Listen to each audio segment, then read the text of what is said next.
distancing with you, Paul. Yep. God bless Texas. That's right, Paul. Yep.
Is brought to you by the Blue Wave. Hello, welcome to Over the Ledge. I'm your host, Stephanie Chiarello. Rumor has it, Governor Greg Abbott is so pleased with his own coronavirus response that he planned to hold a press conference next week announcing his plan to reopen the state completely. We happened to come across some Facebook Live footage that we'd like you to take a look at. Here we go.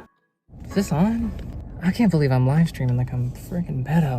All I need is a clear result on this stupid test, so I feel good about Friday's press conference to reopen Texas. That's all I want. I think I'm on, right? Okay, I think we're on. Hello, everyone. Governor Greg Abbott here.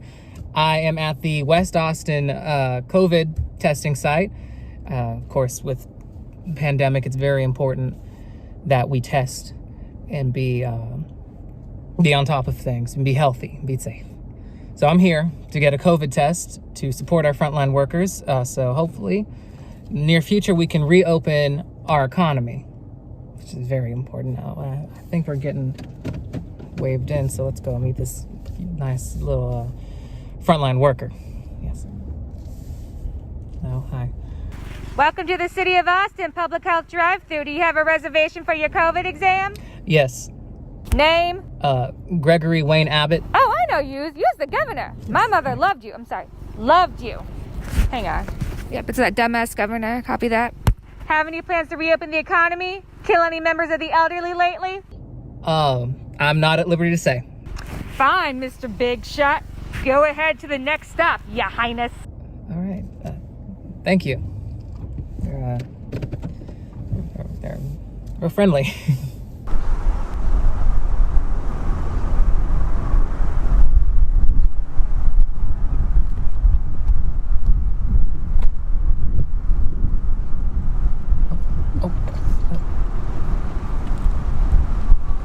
Do you want me to?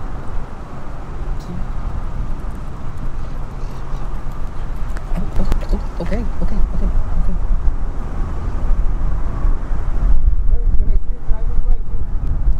What? Can I see your driver's license?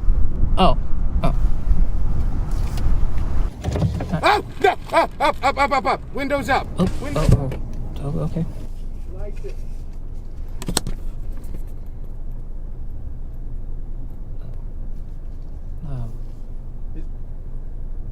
Is that you? Yes. Oh. Okay.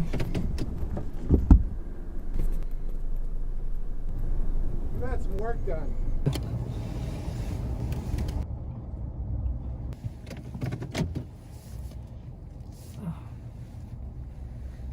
It's a big bag. Okay. Oh. What is that?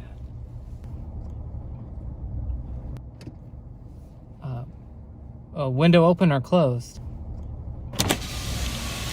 Open. Okay. Greg Abbott. Yes? Look straight ahead. Sit on your hands. Lean your head back against the headrest and breathe through your mouth. Well, wait a minute. You're not going to use that monstrosity on me. This is the exam for COVID-19, sir. You'll feel just a brief moment of discomfort, just like we all did when you opened the Texas economy too soon. Excuse me? Look straight ahead, lean your head back against the headrest, and sit on your hands, just like you did when the Texas Restaurant Association said that we didn't need to wear masks indoors. All right. Did you plan this? Do I look like someone with a plan? I only came here to see where our tax dollars are going. I could have gone to my own private doctor, you know. Well, if it helps, maybe you'd like to lean back, close your eyes, and picture all the unemployed Texans who couldn't get health insurance through the public exchange because Texas would not expand Medicaid. All right, I've had enough of this. Who's the site manager here? Oh, no.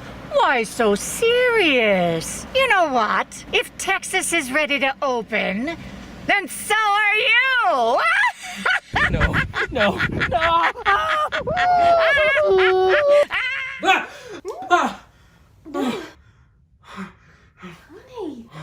what is it? Cecilia, tell John I'm hosting a press conference on Friday.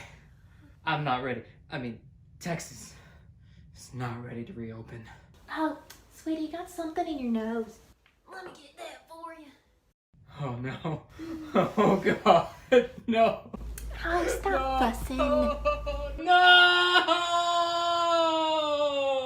Whoopsie daisy! Looks like Governor Greg Abbott will not be reopening Texas completely because now he knows better. Get it? Knows. You're welcome. That's it for the headlines today. Tune in next time for more Texas headlines. Signing off, I'm Stephanie Chiarello for Over the Ledge.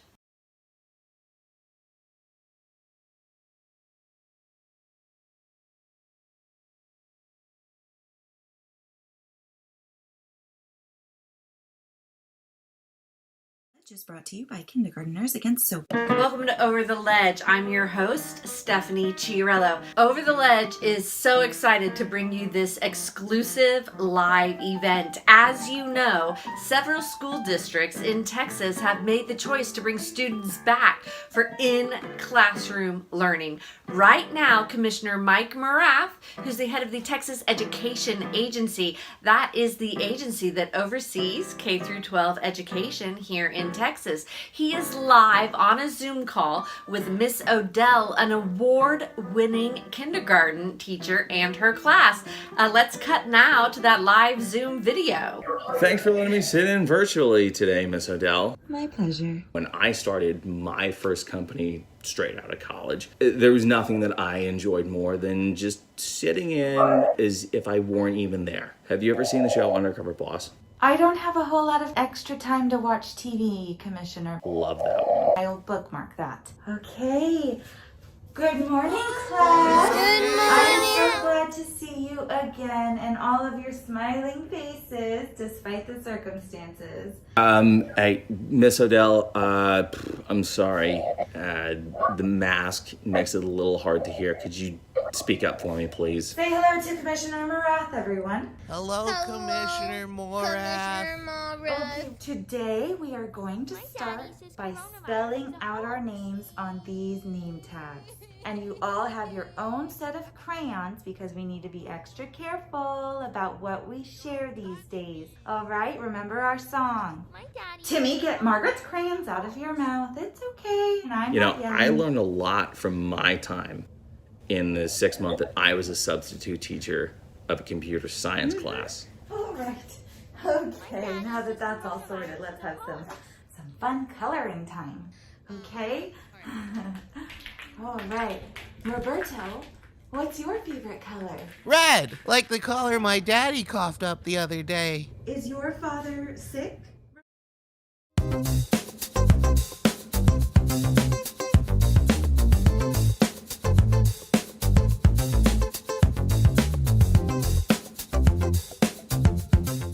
Over the Ledge is brought to you by Dan Patrick and the Committee to Kill Grandparents for the Sake of the Economy. I have been standing up here on the Texas Capitol building since 1888, and I have seen some bullshit.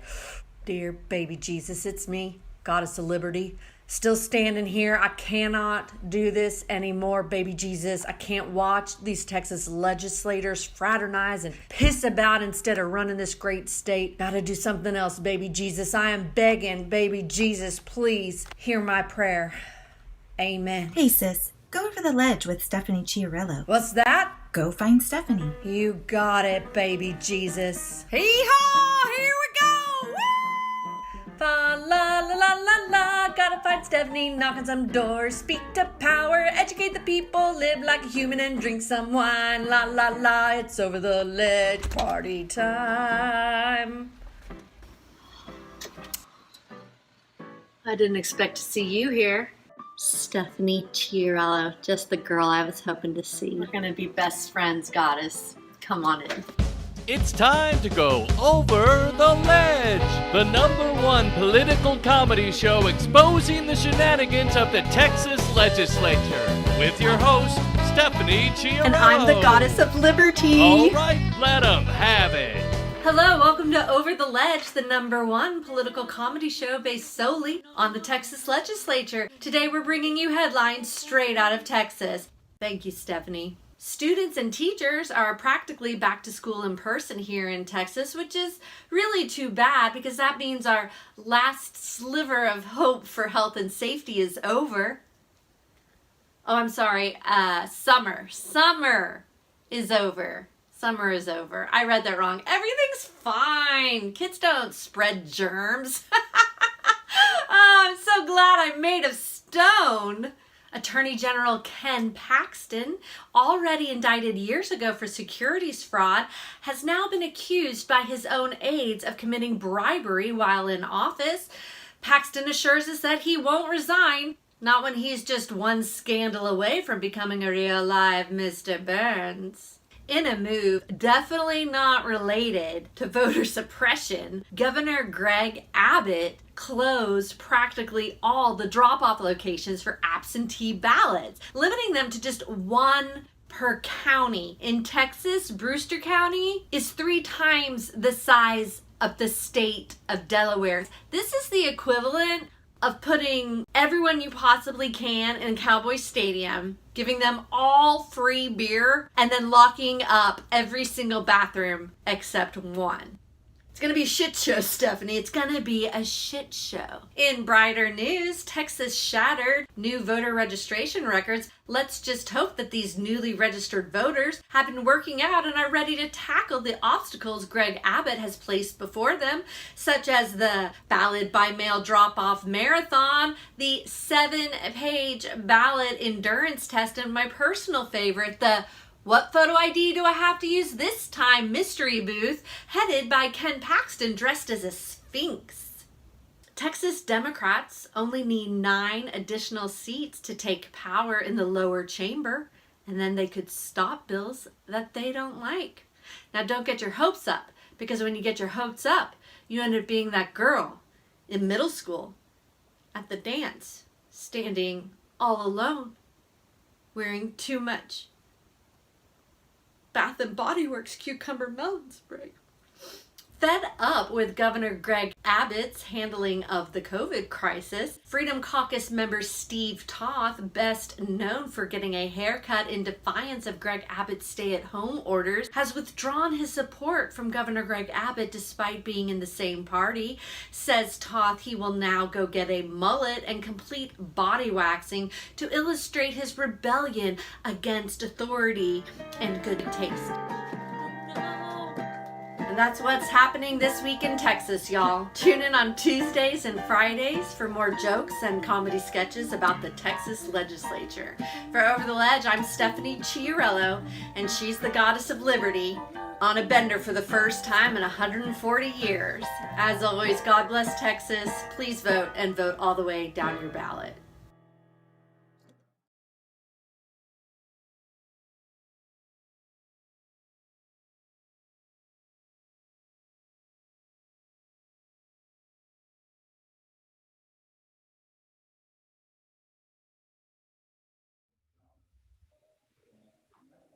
Hello, welcome to the Travis County Democratic Party election night watch party with Over the Ledge. I'm Stephanie Chiarello, and I've got Katie Naranjo and Liz McLeod. Yes, very good. Hi. Perfect. In our boiler room, keeping up with all the election updates. I hope if you've just joined, you're going to chat at us because generally we just feel like we're talking to our blank computers. So obviously I'm hilarious and I know it.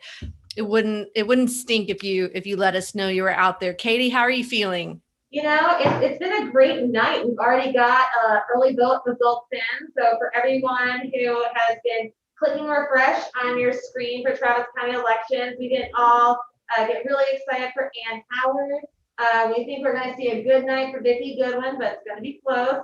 And we have some of our neighbors doing really, really well in regards to Jimmy Tallarico, John Busey, and Aaron Diener. But we're going to dig into the numbers with Liz, who's going to be doing our boiler room analysis, making sure we get the hard-hitting, up-to-date information to you live from the Travis County Democratic Party Southwest office. But most importantly, this is an interactive Zoom. We're really excited to have all of you with us. We are so incredibly thankful to our precinct chairs, our volunteers, our clubs, and everyone who's been doing so much work to make sure that we have the most historic turnout in Travis County. We know that we're going to have over 600,000 votes cast in this election, and that's going to be almost 70% of the votes. So we're really excited. Round of applause to everyone for all your hard work.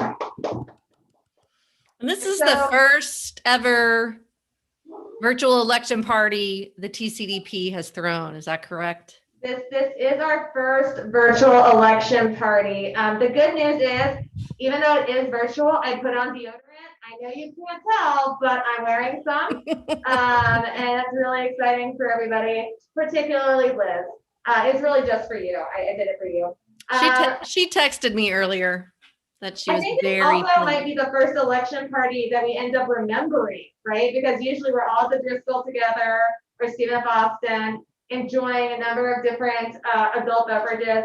So we really hope that each of you either has your favorite kind of Ben and Jerry's or your whatever glass of libation that makes you feel warm and fuzzy, because we are here to basically be your security blanket through this election tonight. We know it's scary. We know Donald Trump is an asshole. Let's face it. But the good news is the Texas voter has never been more powerful, and we are seeing Texas voters turn out.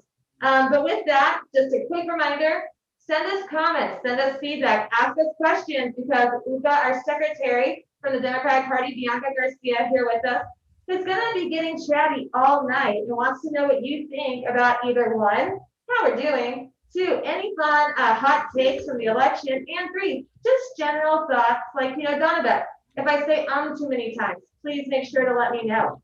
With that, I'm going to turn it over back to Stephanie because I know we got some breaking election news from our boiler room. Okay, let's go there. Liz. Hi, team. I'm so excited to be joining you this evening. This is really great because I get to lean into my real election nerd self tonight to let you know what we're in a position to know. So when are we going to know things in Texas? We're actually in a position to know quite a bit relative to other states tonight.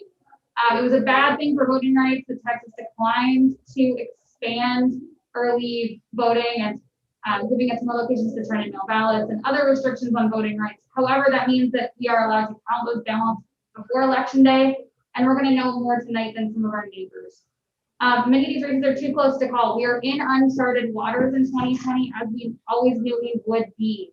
So, some projections have us at almost 12 million votes that are to be cast by the end of Election Day, and when all is said and done. So who knows? That's almost 2.5 times the amount of votes cast when last John Cornyn found himself on the ballot in 2014. So with that, let's go ahead and take a look at what we know. Great.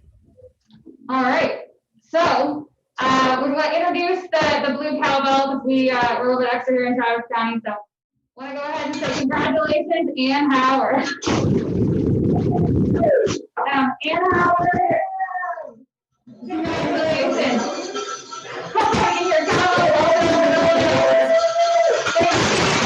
So excited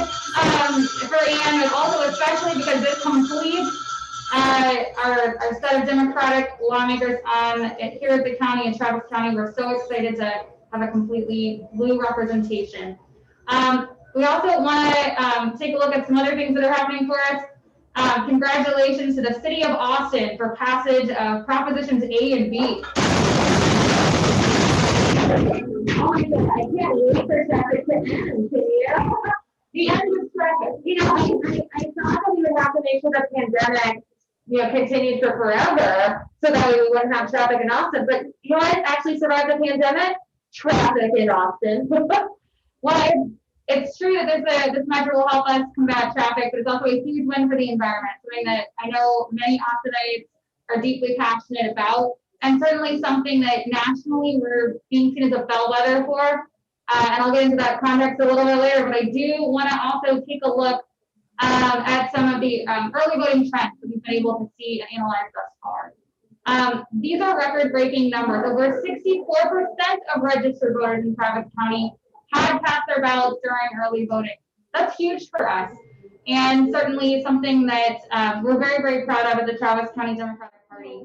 This represents year-on-year work, not only starting in 2016 with Trump, but building those margins. That means we were successful at bringing people into the voting process, at welcoming them to be regular voters and moving this electorate long-term, a trend that we can only see accelerating statewide. We're very proud to have been the vanguard of that back in 2018, and continuing that, I think we can safely say we are doing now. I also want to look at some other trends. What are we looking at as far as turnout statewide? I think this is top of mind for everybody. Are we going to flip the state is a big question on everyone's mind. I think a really useful comparison is looking at where we were in 2016, when 15 million registered voters came out to vote. We're already at 9.7, with some projections saying we'll reach 16 or 17 million votes cast. So lots to be proud of here in Texas tonight. But I do want to mention really the deepest question that we all have, and one that has the longest lasting impact. Are we going to knock down the House? Are we going to take the Texas House? I think that if we, just to put in context for everyone, a quick reminder, if Democrats gain 9 seats in the Texas House, they will win control of the chamber for the first time since 2001. Something that I think we'd all be really, really grateful to see. I also want to have a little teaser here for when I come back from the boiler room segment next. Democrats have serious challenges in 10 GOP-held congressional districts across Texas, a major push for the DCCC and Democrats nationally, and we're going to see the fruits of those labors later on this evening. But I do want to, one more time, have a congratulations to Prop A and B. That and Railroad Commissioner are going to be bellwethers, and the nation is watching us. All eyes on Travis County as we see not only can Texans take the House, but what kind of local and state control can we put forth? How can we get our people into office?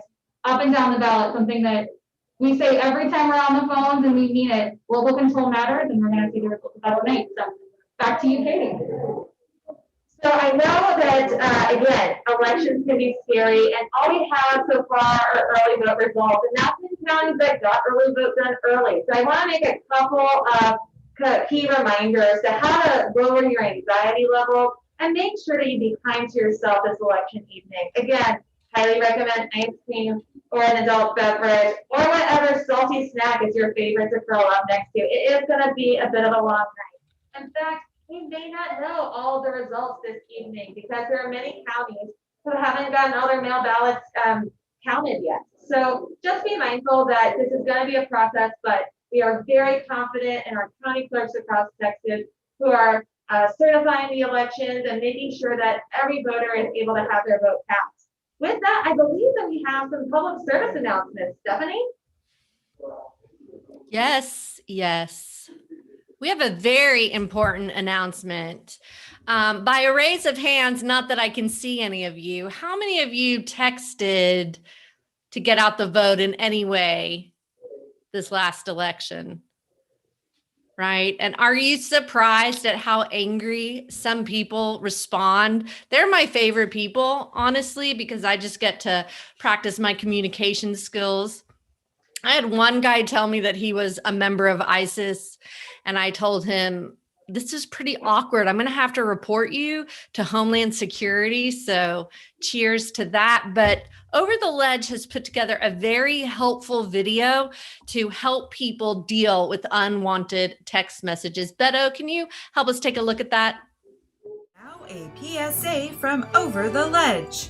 Are you getting too many texts from way too many campaigns every single day? Ugh! I'm getting way too many texts from way too many campaigns every single day. Are they asking annoying questions that upset you? MJ who? Why do you think it's any of your business who I vote for? Do you get so mad you tell them to fuck off and take me off your list? If all this civic action and participation in unprecedented times, when the very idea of democracy is literally on the line, is really just cramping your style, let me help. Here's how to ignore those pesky text messages. Oh, another candidate is courting me for my vote. Aw, I feel so special. If only my boyfriend paid me this much attention. Derek. It's that easy. Getting taken off of one campaign's contact list does not take you off another campaign's contact list, because they're not the same campaign. Yes, the fact that you're a registered voter is public information. Perhaps, instead of getting frustrated by all the text messages, you should get frustrated at the Texas legislature. You know, the guys who decide what doctor you can see, what school your child goes to, and what your employer can and can't do to you. Ultimately, the best way to get the messages to stop is to vote. And vote as early as possible, and then you will get off their list, because you voted, and then they take you off their list. Y'all ought to know.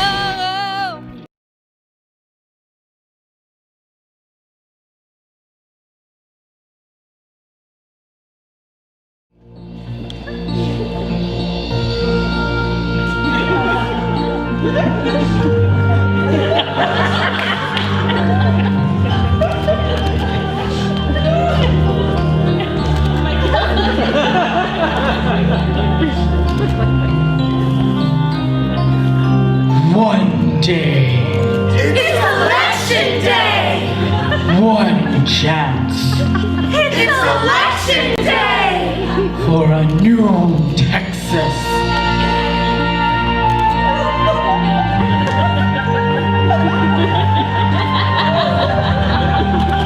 It's election day! Join us for a musical about a blue hope in a red land where good triumphs over evil. Definitely! Where a group of true believers finally create a new day. It's election day! Join us for Democats, starring Kirk Watson. I'm so proud to be your state senator. Celia Israel. Gays are trending. Wendy Davis. Stand with me! And a whole litter of Democratic idealists. Democrats, a story whose time has finally arrived. Hopefully. It's a good thing we have 9 Live because we live in Texas! Democrats coming to a ballot box near you. Meow!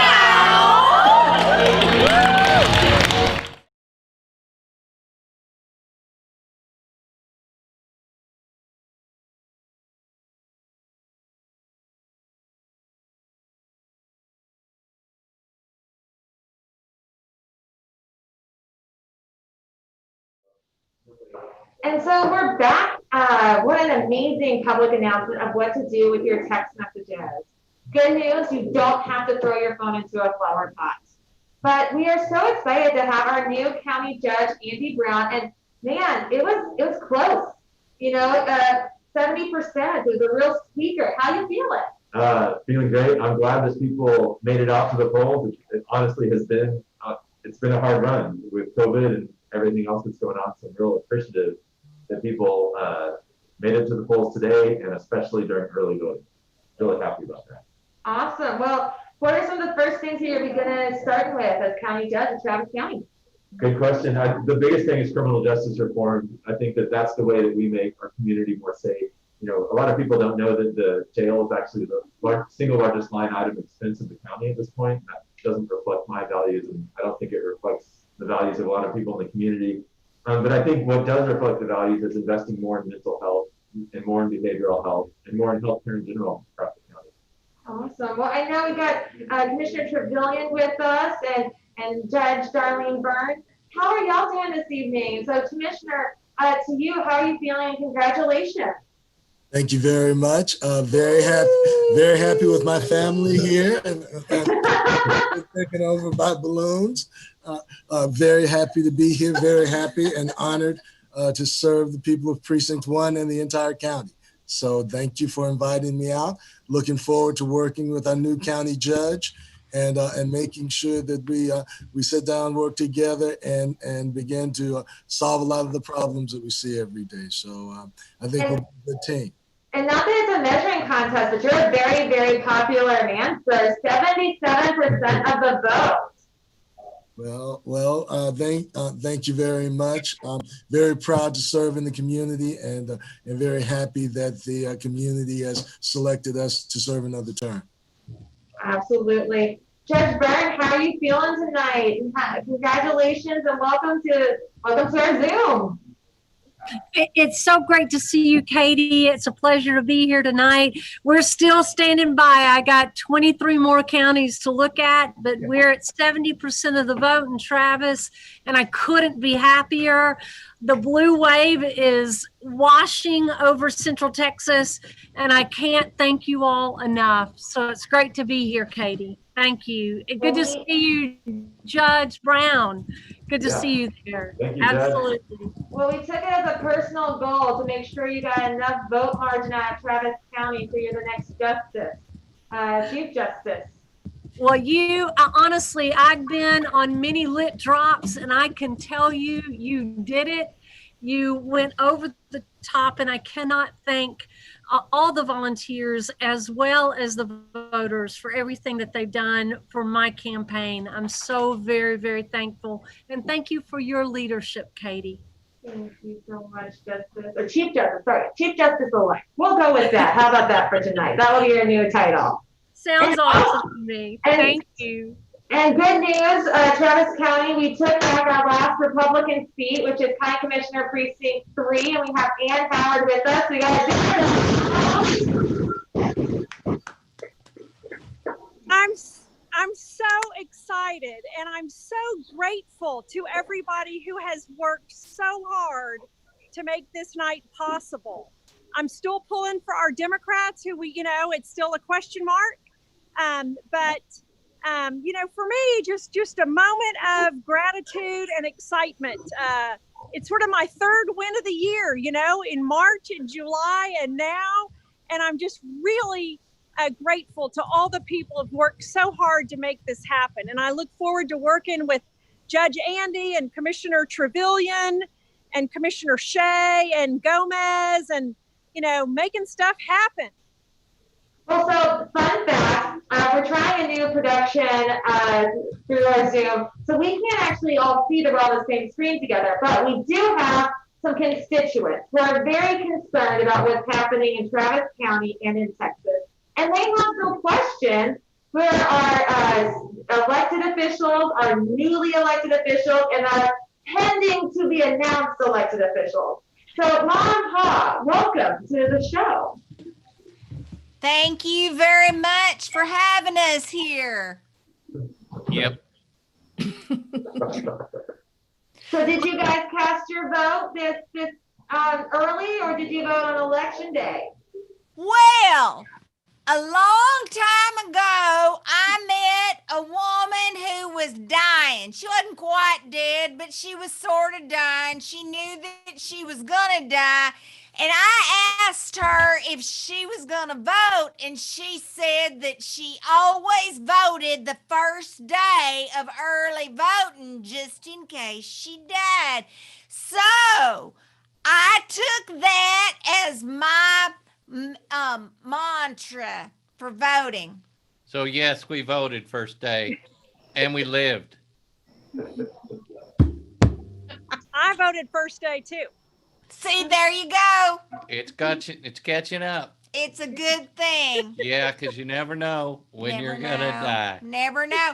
So, yeah, we voted early, but we did not vote often. But you see, I normally wear a white blouse, but I wore a blue blouse in honor of the Democrats. Katie, I think it might be fun to ask everybody what they think is the first thing they're going to do when they get to office. And then Mom and Pa will answer what they think the most important thing one of y'all should do. So Commissioner-elect Howard, do you mind starting? Well, the first day, you know, I'm hoping it's going to be January 1 because I'm ready to go. But what I always think of that building on Lavaca is it's so big. You know, I don't know. It's just a big building. And with COVID, I bet there's not very many people in there. And I might need to invite some friends to go to work with me just so I don't feel like it's so big. Thank you. Thank you. Chief Justice Byrne, what do you think the first thing you want to do when you are officially in office? On the first day of office, I want to embrace my fellow judges. I've had the honor of knowing 4 of my new co-justices that got swept into office in 2018 when the Democratic wave occurred in 2018.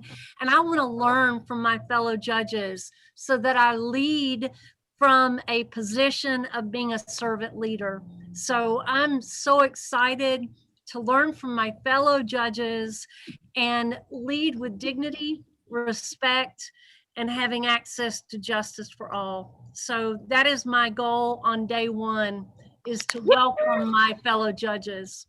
Wonderful. How about you, Commissioner? I can't say your last name. Travion? Okay, that works well. That works well. Okay. You're French now, yes? Well, yes, but it's usually Trevion. But Trevion. Kind of rolls off. But we'll make it. Okay, I'll work on that, sir.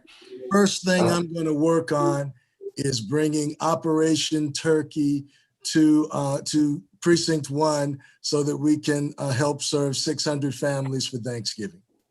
Wonderful. Thanksgiving dinner.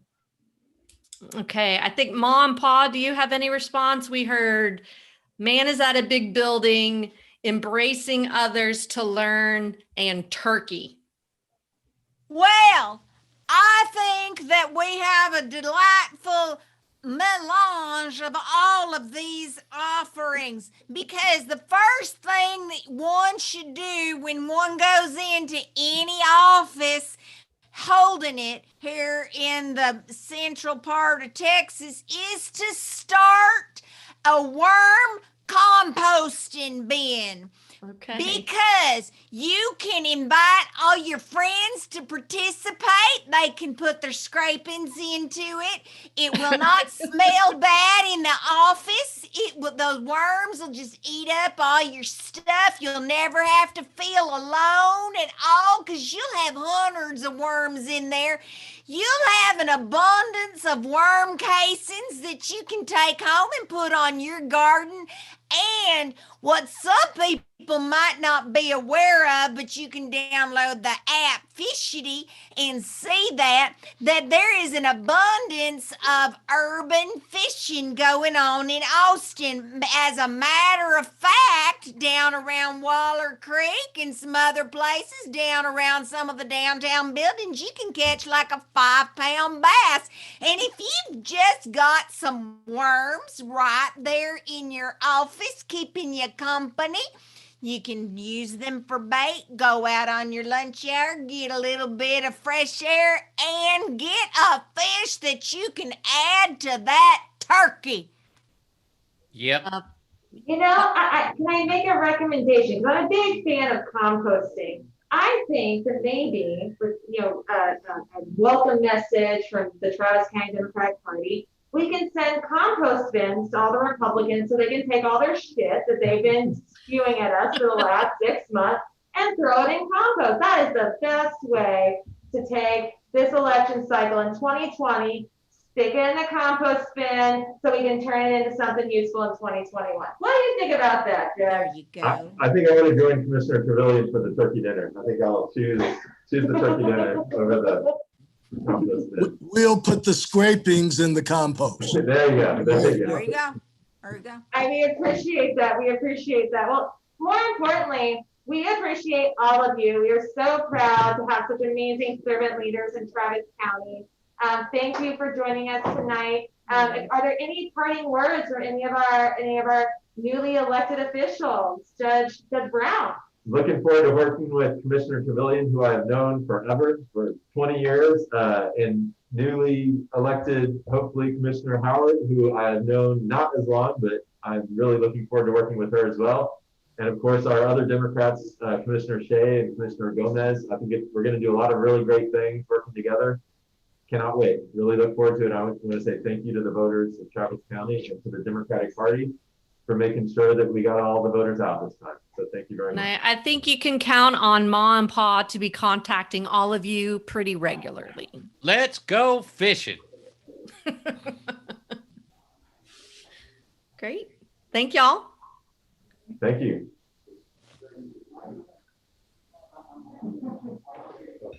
Well, Katie, it might be time to get chatty with Bianca, my favorite segment.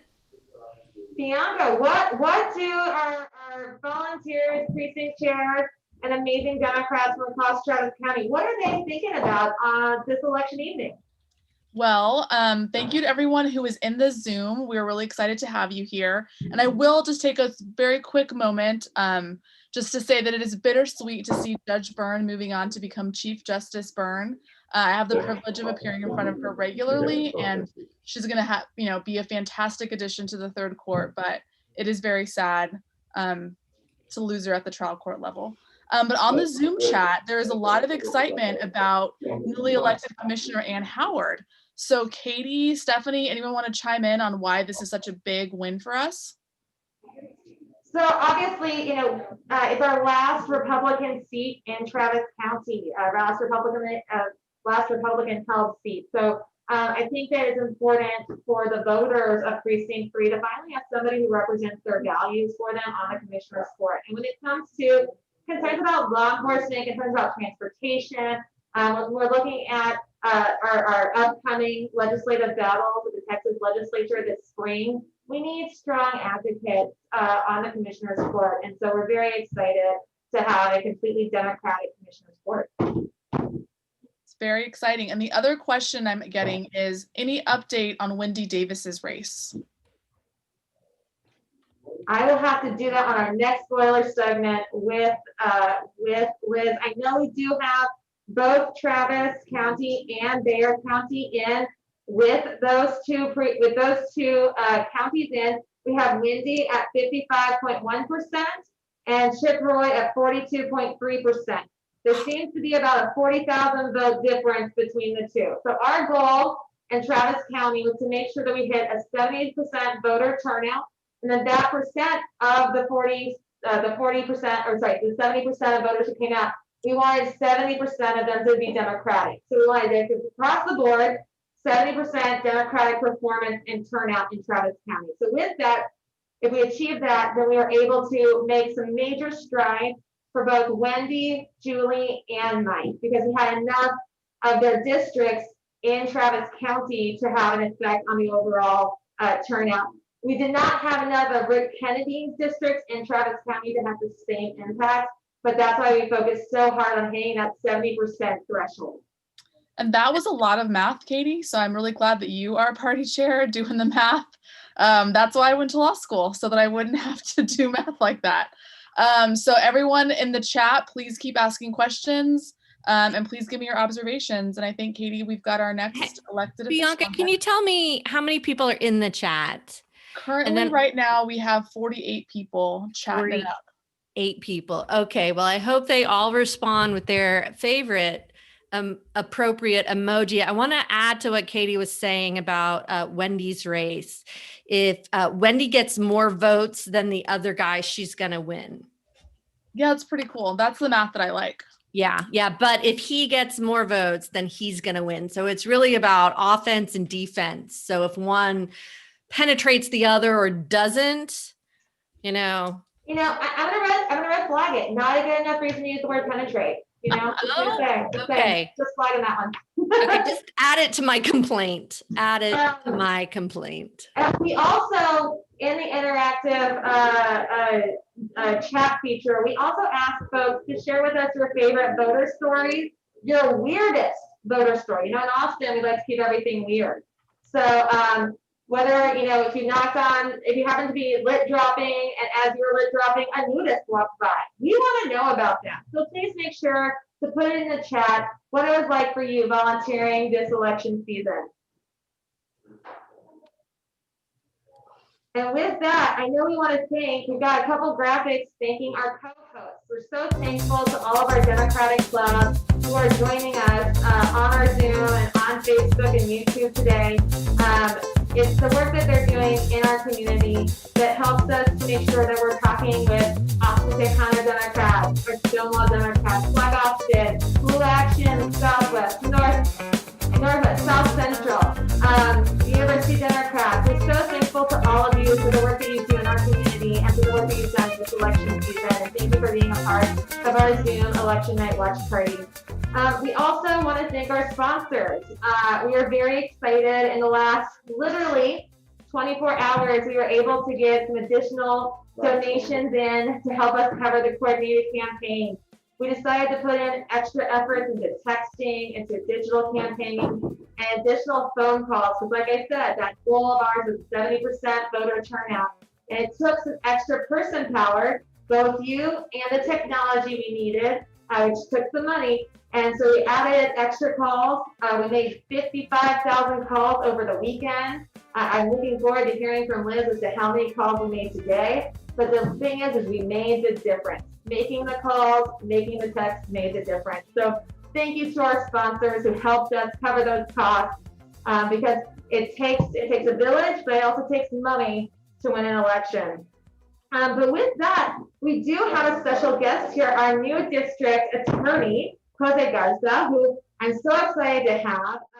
We are going to be working on a lot of opportunities for criminal justice reform. There's going to be a lot of interesting fights coming up at the legislature. And so, district attorney, are you district attorney elect or district attorney right now? Look, until every vote is counted, I'm just Jose Garza. Okay. Count all the votes. That's our mantra tonight. Okay, so Jose, thank you for being here. Thank you for your leadership. What are you going to be doing on day one as our district attorney?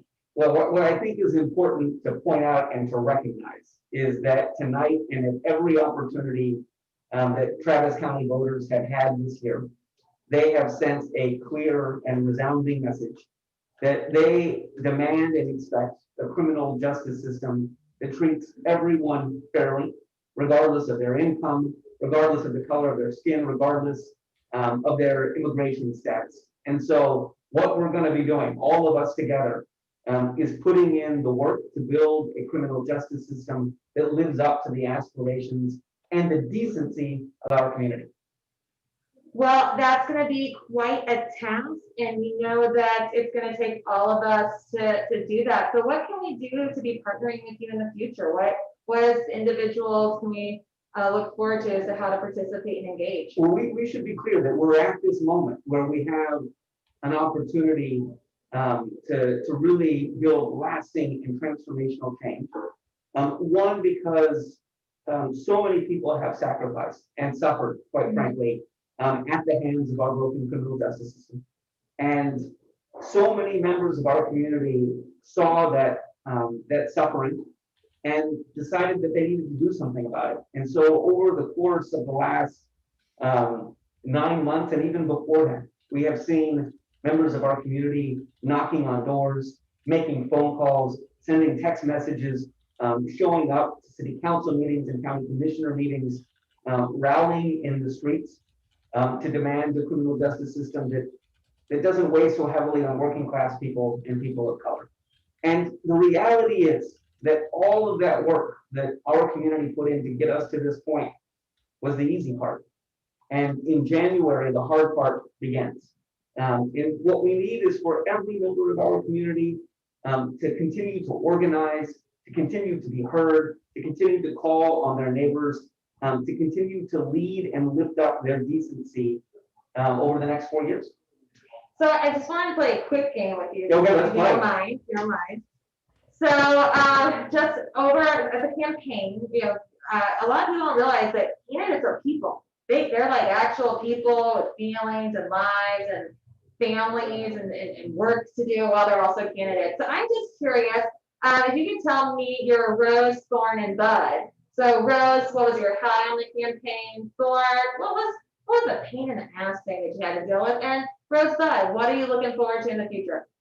Well, the Rose was just getting to meet so many people and getting to hear so many people's stories.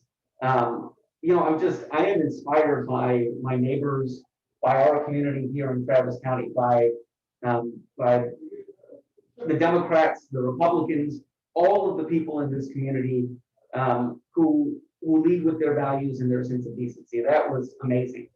What was the thorn, as I'm sure it is for a lot of candidates, was spending so many nights away from my family, missing bedtime, missing bath time, not being there to read stories to my kids.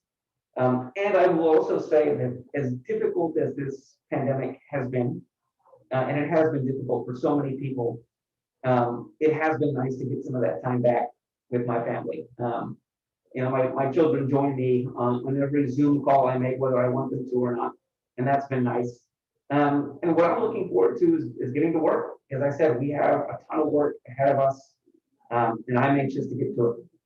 Well, we're so excited to have you get to it, and we look forward to working with you in the future and making sure that we do everything we can to help you in the legislature. And I know you've got a lot of interesting laws that you have to abide by still. Indeed. And the good news is, and Stephanie can tell us all about that bills that thankfully don't get passed, but that there's hopefully a lot of good bills that'll get passed once we flip the Texas House. I can't wait. And Katie, thank you for your leadership. The Travis County Democratic Party is the best Democratic Party in the state of Texas.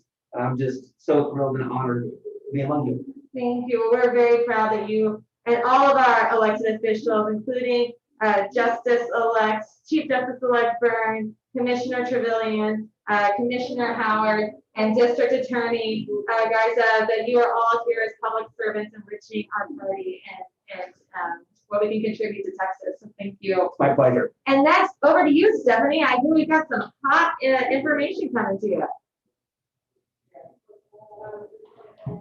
I do. I have some very hot information. I would like to ask the incoming district attorney to maybe take a picture every day that he's in office over an entire year, because he just has such a great vision of what the legislature is like, and I don't want to ruin it. I don't want to ruin it for him, but I just think that'd be a great experience. Well, Over the Ledge has sent out very important correspondence all across Texas, despite COVID, so that we could really hear from people in the districts and what's going on. I'm going to cut now to Sam Tucker. Sam, are you there? I feel like I'm here. I'm not sure if I'm actually, if you can see me, but I'm in a crowd right now. I'm not sure if you're seeing the crowd behind me. They're moving very, very fast. Everybody is very excited. You can tell there's a lot of energy right now. A lot of things happening, Stephanie, a lot of things. What? Now you are in New Home, Texas, population 300. It looks like they are all there right now. They all went to the polls at the exact same time. I think some of it early voted, but they went to the polls at the same time, and you could see them rushing out with such energy and excitement. I'm not sure how they voted. I can't tell, but all of them are very excited to have voted.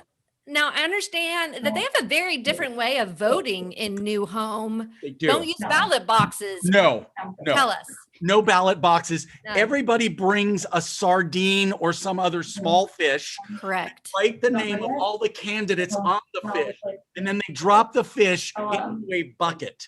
That's the expectation. Mm. The numbers. So there's a much larger Norwegian community than I ever thought. Almost all of them. Okay, now I understand you visited with Dan Patrick's third cousin once removed, who lives in New Home. What did she have to say about her cousin and his recent remarks on COVID? She was very, very happy that so much attention was being paid to her at this time, because she says normally she goes through an entire election cycle and all she gets is texts from people asking her if she has voted, and if she hasn't, who she plans on voting for. So this was really exciting for her to talk to anyone, because she's been trying to get her family member, Dan Patrick, on the phone for over 6 years. Wow. I know you didn't want me to bring this up, but I understand you had a really hard time getting to New Home. And I just feel like our viewers deserve to understand what you went through to report to us from New Home. I don't, it should never be about the reporter, but I thought it was interesting because my car broke down. And people of every ilk and every kind came out to help me. People lent me tools to fix the vehicle, and then left with left me with the tools, assuming I could fix the vehicle, and then trusted me to drop the tools off at the local gas station, and they said they'd pick it up later. So I can say one thing about love and hope that we have in our state, and I felt it the entire way to New Home. Well, I think that's it. Please report back to us on how many sardines. I know that if there's one anchovy, it means they have to count all over again. Starts all over. Recount. Yep. Okay, thank you. Thank you very much. That was Sam Tucker reporting from New Home, Texas. Thank you very much. Okay, I think I'm going to cut back to Katie. I understand we have some more elected officials who are ready to chat with us. If you are still in the chat, and you know where New Home, Texas is, the first person to respond correctly will get a Ma and Pa Gothic t-shirt. True story. Take it away, Katie. Actually, before we get with our elected officials, we have some more election updates from Liz in our boiler room with her amazing graphics. Breaking news, folks. I would like to talk a little bit more about what we're seeing, a few more updates as we all anxiously await results. It was so nice to have posted here the DA's race is a national indicator, something that people around the country are watching to see the impact of the push for justice that we see nationally, how that is going to play out electorally. So many eyes on us tonight, and great to have him here. So want to go ahead and take a look at what we're seeing and the knocking down the Texas House tonight. We're looking at 43 races that have yet to find any meaningful result here, so we're going to keep a close eye on that. So a nail biter as we go into more results and more counties coming to us throughout the night. But I did want to also take a look at where we are on our congressional races.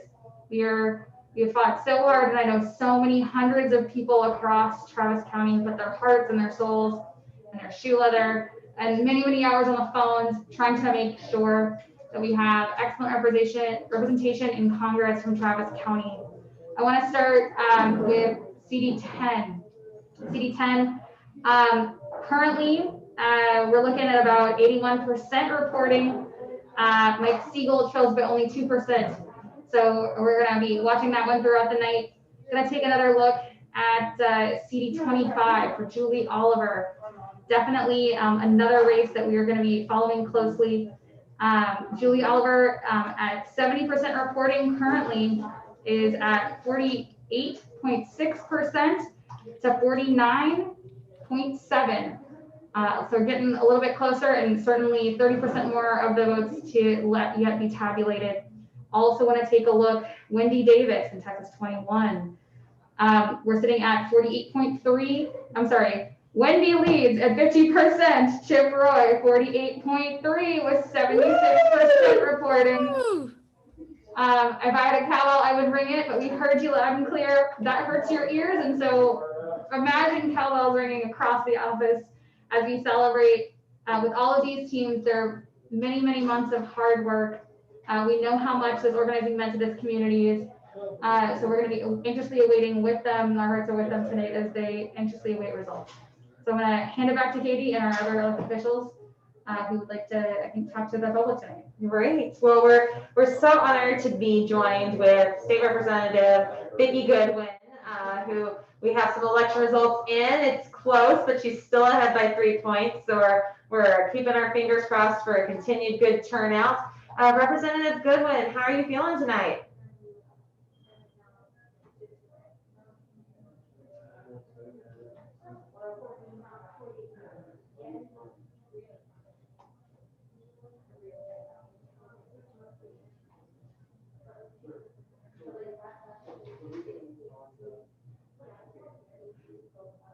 Do we have Representative Goodwin joining us?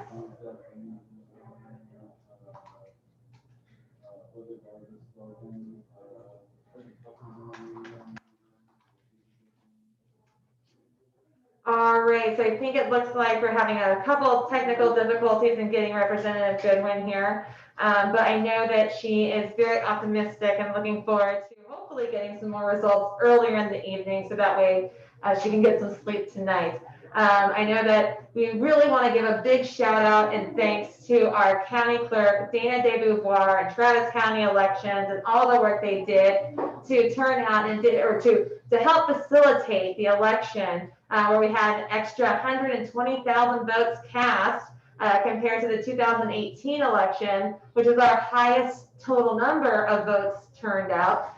We turned them out at 486 back in 2018. And now it looks like we will definitely be hitting that 600,000 mark. Looking forward to seeing what our E-Day number vote is and what the total is together.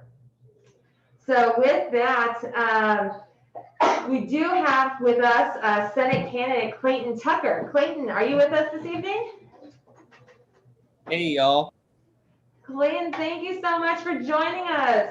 And thank you for representing and campaigning in our western part of Travis County. How's everything going in y'all's neck of the woods? It's going good. We're just watching the results come in. So far, they're looking pretty good. We're making some pretty good headway. And yeah, just looking forward to taking a little bit of a nap a little later on today and then get back and start watching the results come in again. It's been a long day here. So what does a candidate do on election day? Well, I ran around staying in good trouble. I mean, it's just what I do. So I went to a lot of various polling locations. I always try to go in areas with other candidates.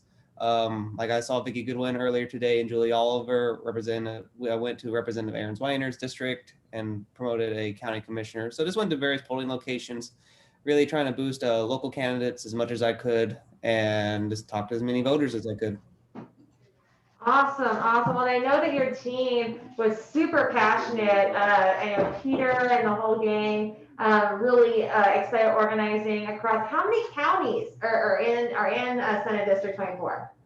Oh, just merely 17. I did not realize this when I first jumped into this race, but this Senate district is bigger than the entire state of Vermont. So welcome to Texas. Our state Senate districts are bigger than other states. I appreciate a good measuring contest being from Texas. I thank you for that. If you were to describe the animal that physically most looks like your district, because we had gerrymandering back when we did our last redistricting. Would you say it's more like a zebra or a kangaroo? Like what animal is your district shaped like? I personally think it looks more like a buzzard because it kind of has the arched over bird-like look. And I mean, considering how gerrymandering has killed politics in the state for the last several years. And but hey, that's just fine because we'll get rid of gerrymandering. I feel like buzzard is a very rural response. Some could say swan, like they have a very graceful, but no, we're just gonna go for buzzards. I appreciate that. Well, I live on a ranch out in Lampasas. I like to joke that we have more deers and cows than we have people. So we see a lot of buzzards. There we go. Well, do you have any message for voters that you would like to send? Since we've got folks watching on Facebook Live, YouTube Live, and in our Zoom. Sure. Basically that this is only the first step. for us all. Because yeah, we're going to have some pretty good wins tonight, but we have to make sure those wins translate to passing Medicaid expansion, to passing climate change bills. And that's going to take us going to the state house or the state legislator in a safe COVID precaution kind of way, and really push our state representatives and provide support, because they, Vicki Goodwin and Aaron Joyner, myself and others, we're going to need that kind of support in the state legislature. And that's what I'm going to be doing. Y'all can learn more and sign up to be part of the legislative team at tuckerfortexas.com. Awesome. Well, thank you so much. Thank you for offering yourself up for service, and thank you for being a great partner with the Travis County Democratic Party. Yeah, I appreciate all y'all and all that y'all do. And I believe that we have Congressman and Chairman Ovoy Doggett with us. Is that correct? Yes, if you can get me just put my video in there. It says the host has asked you to start your video. I'll try again. Oh, there you are. Hello, Katie. How you doing, sir? It's good to see you. It's good to see you. Exciting night. It is.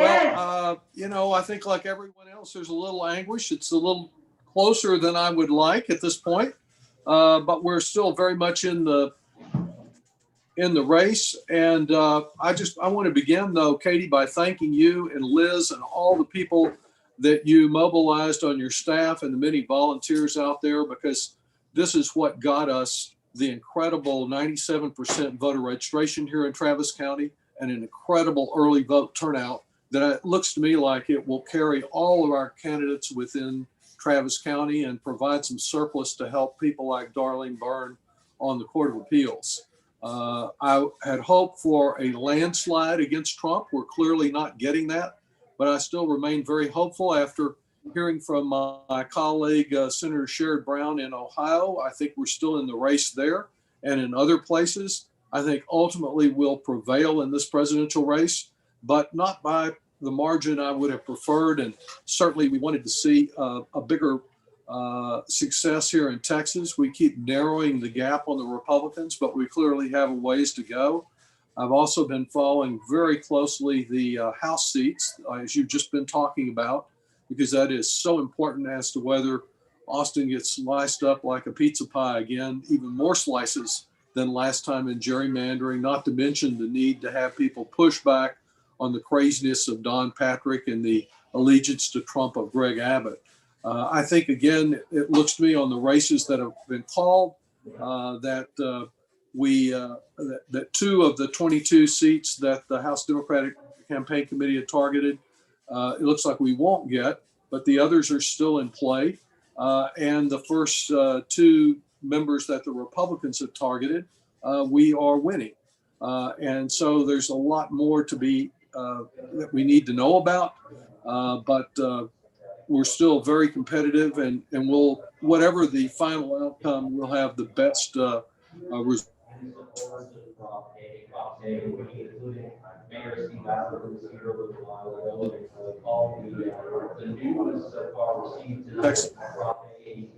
So, sir, one of the things that we've been asking folks, sorry, can you hear me, y'all? Katie? Yes, sir. Can you hear me? Very much about the way Trump's tactics in some place have made him a bit stronger than ultimately.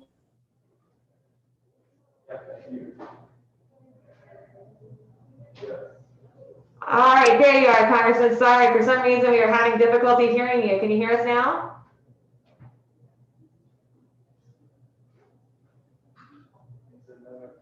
How about that?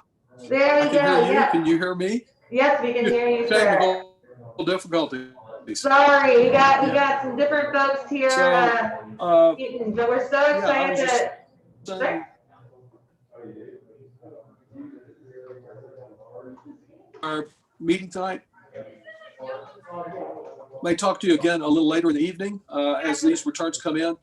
Thanks so much to everyone who has helped and all the encouragement provided to me. You know, and in the last 25 years, we have only had Democratic control of the House, Senate, and the White House 2 years.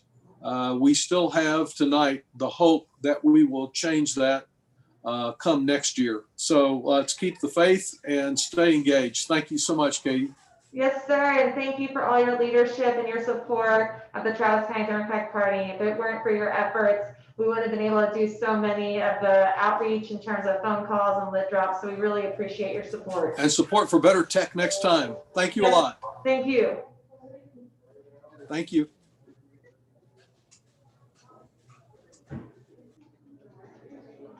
All right, I was hoping to chat with Senator Zaffirini. Is she there? I want you to know that my favorite game is Can You Hear Me? But my second favorite game is Are You There? Z is gone. I think Z is gone. She took off. She's calling again. She's trying to rejoin, Stephanie. I think she's trying to rejoin from Webb County, which I know Webb has been very busy with their elections today. Okay, well, do we want to get chatty with Bianca, or would we like to play a quiz game about the Texas legislature, Katie? I think we should play a quiz game about the Texas legislature because, you know, it's going to be starting in January of 2021. Before we get to that quiz game, though, I believe we have Mazi, Senator Zaffirini. She likes to be called Mazi. And also her favorite superhero is Zorro, fun fact. And look forward to hearing what physical animal she thinks her district looks like. But before we do that, Stephanie, what questions do you have for Senator Zaffirini? And Senator, welcome. Thank you. Welcome. How are you doing? Just fine. How are you? Good. Congratulations on your victory. It looks Well, like. Not yet. Not Just yet. partial But you results got a 40-point spread. I believe in you. Partial results in. Okay. Tell us a little bit about being one of the first women in the Texas Senate. Well, to be perfectly frank with you, when I was first elected, people would always ask me, aren't you proud to be the first Mexican-American woman in the Texas Senate?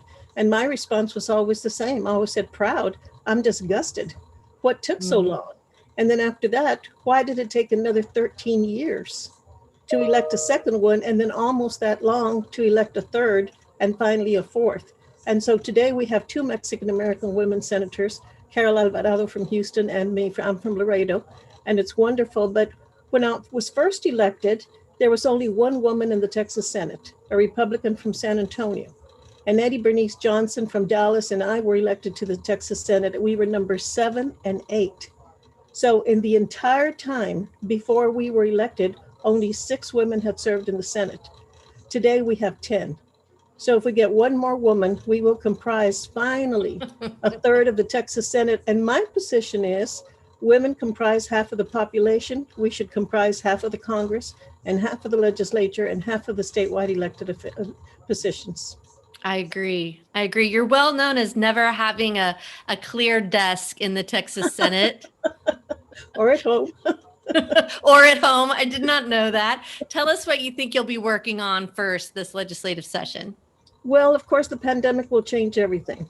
Because typically in the 18 counties that I represent that comprise Senate District 21, the number one issue has always been education, starting with early childhood education through higher education, and second, health and human services.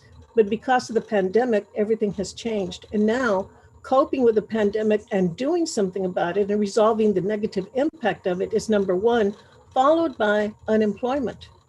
Because we had more than 900 constituents who contacted us about unemployment.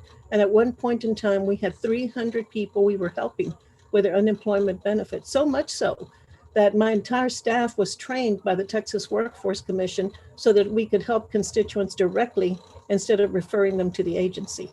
Wow. So that will be a total difference. And then, of course, we'll have to focus in terms of how we can protect the sacred areas to us, education and health and human services and others like that, from cuts that result from the pandemic expenses. Thank you. I think last question, I've got a 9-year-old niece who's adorable. What kind of words of inspiration could you give her about her future and women taking over their rightful places in? I would say to your 9-year-old niece to read, Okay. to read everything that she possibly could, and to develop all the skills in the areas that she loves. For example, if she loves art, to develop her art skills. If she loves music, to develop her music skills. And that after she's done that, to that venture forth into the areas that scare her a little bit, like maybe technology or sports or something that scares her a little bit that she's not good at, that she doesn't love. And always to dream high and not to limit herself to what's easy and what's fun and what's interesting, but to learn to recognize the challenge and how much she can grow from it. Thank you. I'll pass that on. Thank you so much for your leadership. We're very lucky to have you representing us in the Texas Senate. Thank you. I'm delighted to be with you. Thank you. Okay, Katie, are we playing a game? Okay, can I get Warren and Amy in the chat, please? Hello. Hey. Hello, Stephanie. Hello, Warren. Thank you all so much. Let me introduce Warren Pachinko. Oh my gosh. I always get Pachinko and don't know where people get the N. It is Pacheco. There's it's a really from The Cutting Edge. It's from the movie where they do the Pachinko. Yeah, but I'm not Slavic. Despite my, gorgeous blonde hair and ice blue eyes, I'm actually. So Warren and Amy Lowry are both members of Over the Ledge. Thank you for joining us. Thank you. My pleasure. So we're going to play a game. And this is based on the Texas legislature, and it is called, I can't decide. I think we're going to play Tweet or Twasn't.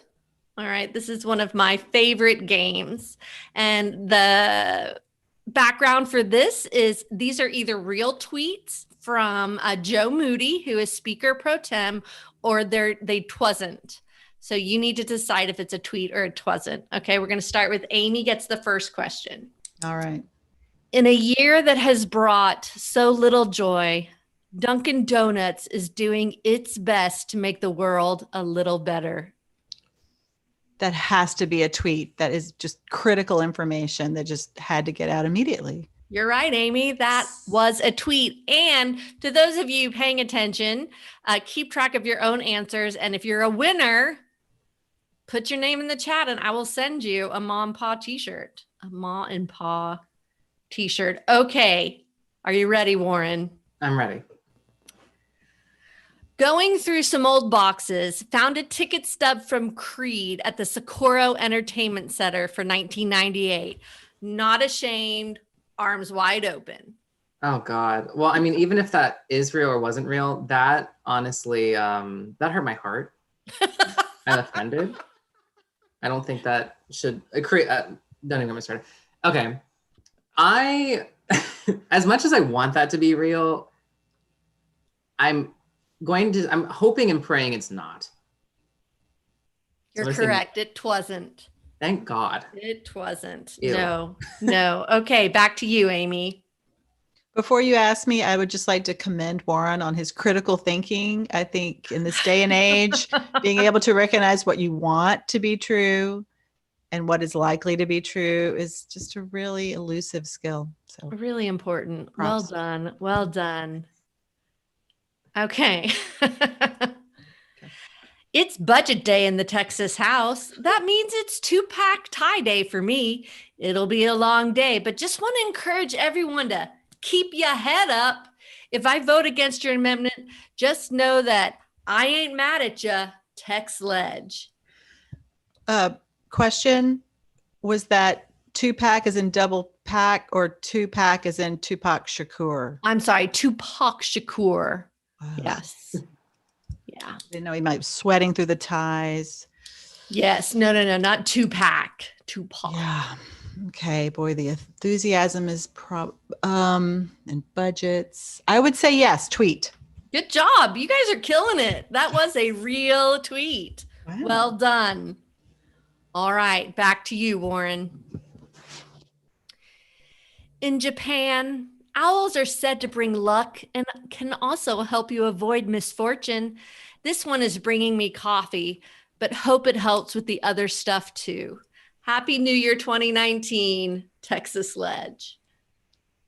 Sorry, what? Yeah, okay. In Japan, owls are said to bring luck and can also help you to avoid misfortune. This one is bringing me coffee, but hope it helps with the other stuff too. Happy New Year 2019, Text Ledge. Okay, sorry to this man, but if that's real, I want to have him checked out. I've never heard of owls bringing coffee. Maybe there was a picture with it. I don't know. He needs those like jellyfish supplements that help your memory. Something's not right. I'm gonna say twasn't. It was. I'm sorry. It was. Can we get a 5150? Well, if he were here, he could help us out, but no. Okay. He might need his rest after that. Okay, we're still going here. All right, back to you, Amy. You do have a lead right now. Oh, I'm aware. Okay. I just told Jonathan Stickland the governor wanted to see him ASAP at the mansion.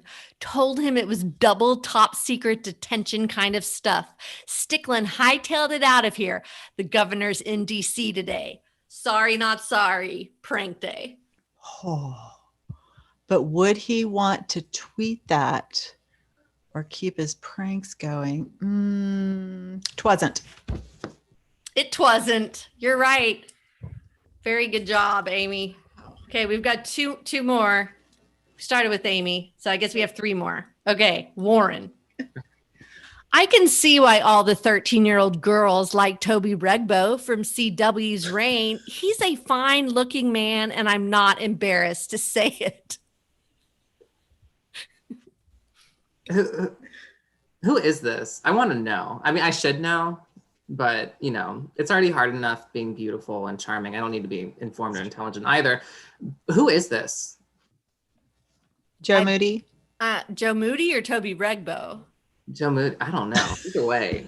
Joe Moody is a very powerful member of the Texas legislature. I know. I should know deal. that. With great taste. And Toby Regbo is an up-and-coming actor who, based only on Joe Moody's tweets, I would not know this myself, is a fine-looking man. Well, I'm going to say that is so oddly specific. I'm going to say tweet. It wasn't. I wrote that. Come on, Warren. I should have known. Oh my God. Okay, Don't you follow her on Twitter, Warren? Come on. I sent you a picture and I said, you look like this guy. Remember? Oh, yeah. Yeah. Thank you, by the way. Awkward. You're welcome. You're welcome. Okay, final 2 questions. Yeah, I'm not seeing any text to tell me to stop. Okay, Amy, you're gonna win, but let's try anyway. Got a case of the Mondays? Preston will show you the way to a better day. So pull up your pants, grab a cheese stick, and let's tackle the day. I don't know if a powerful man would say pull up your pants on a tweet. Twasn't. It was, Amy. You ruined your perfect record. My nice lead, my beautiful lead. Oh, okay, Warren, you can come back here. Let me see if I have a really good one. Choose wisely. Choose wisely. Okay, it's got to be this one. I want that t-shirt. Welcome back, my friends, to the show that never ends. We're so glad you could attend. Come inside. Come inside. Text Ledge special session.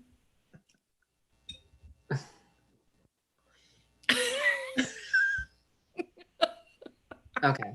Whatever his ISP is, we're disconnecting it after this. I'm gonna get on that. I'm gonna call QAnon and I'm gonna get his internet disconnected because it really do.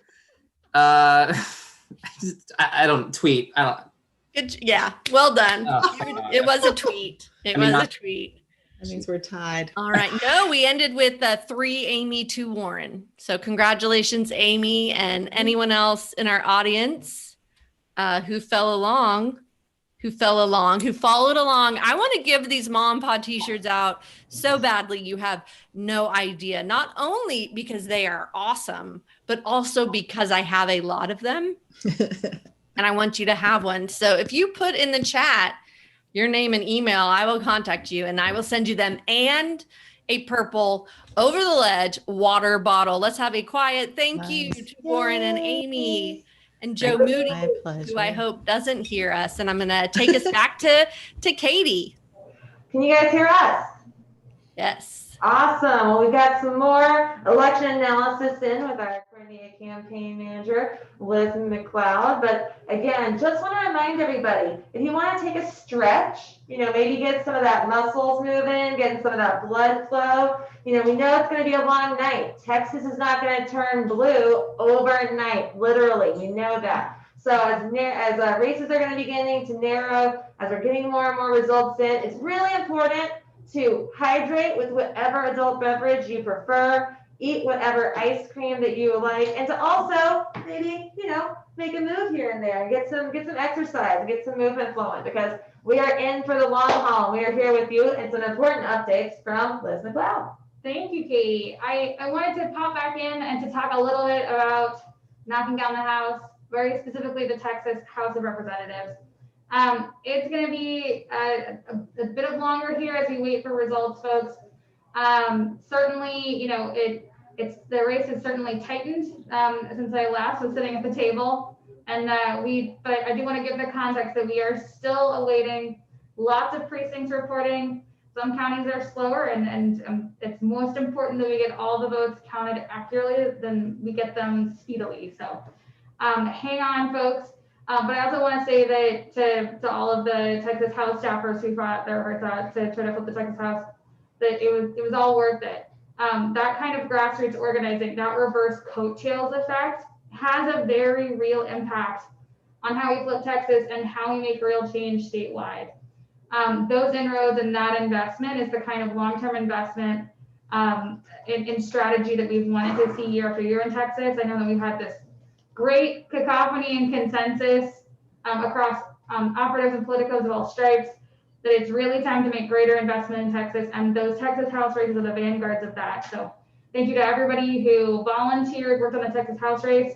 We're gonna hopefully be back soon to know the fruits of our labors, but we know we made big change here in Texas regardless. Yeah, that was an SAT word, cacophony. I'm so impressed with that. Very much a cornucopia of an effort, if you would, I guess, to go. It takes a village. It takes all of us. Well, I know we have some amazing change makers with us today, and I think we've got Julie Oliver, who's been kicking some ass, making thousands upon thousands, hundreds of thousands of calls, and who's been working tirelessly. We've got an update on her race. It's currently Roger Williams 49%, Julie 48%, and they're basically about 3,000 votes different. So that's obviously not everything reporting. Still going to be a long night, but we're so excited to see Julie's race as it's going to pan out. Do we still have Delia Garza, our next county attorney, with us?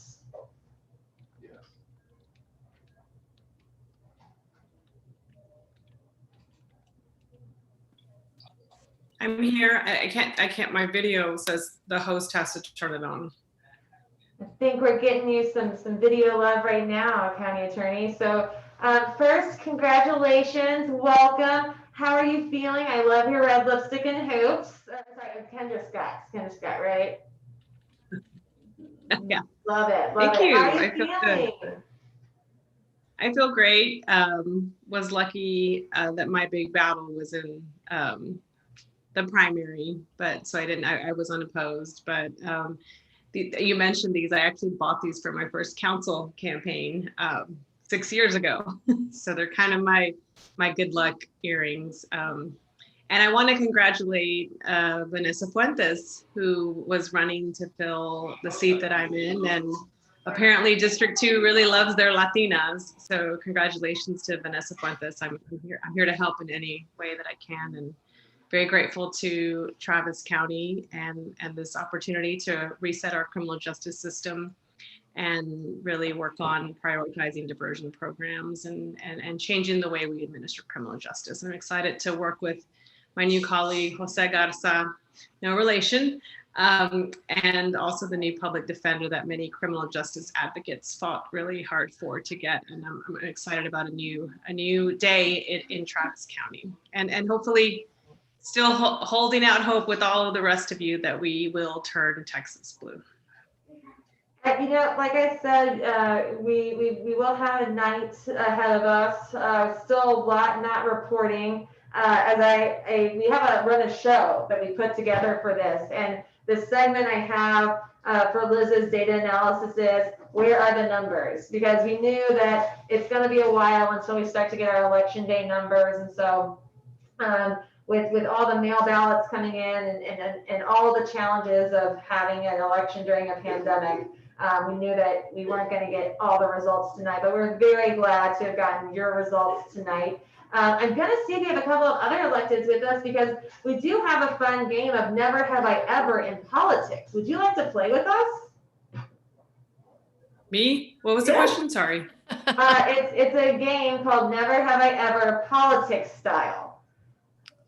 Okay. Are you familiar with the game Never Have I Ever? I think so, but tell me, somebody needs to tell me the rules again. Absolutely. Do we have Senator Eckhart and Mayor Adler with us?